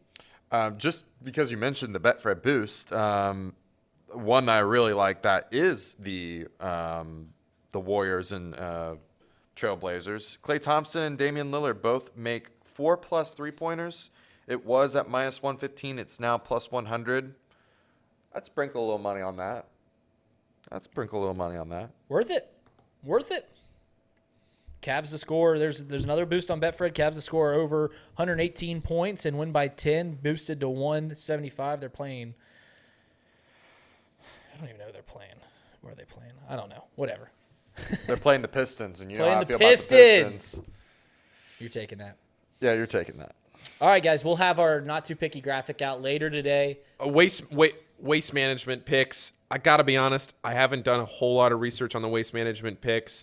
I know we talked about doing that a little bit on the air tomorrow, but by the time I don't know when the first player tees off tomorrow in that. So we'll try and do what we can for waste management. We may have to do something live. I don't know how much we're going to get into it, but we'll try. Our promise to you is that we will try. Yeah, the last thing is did Thom talk about the schedule going forward? Did he mention that on the show? Not really. Okay. Oh, he did say he was going to not be here tomorrow, Friday, or Monday. So the plan right now is to do a roundtable. We've got to talk about the P's and Q's and get that all scheduled out. But the plan is to do box lunch tomorrow from 10 to 12 and then do that Friday and Monday as well. Trace comes back on Tuesday, and as does Thom. So hope you stick around, and we'll see you guys on the next time. Cool. Well, this has been the Box Lunch. We're presented by Betfred Sportsbook. We'll be back tomorrow. See you guys.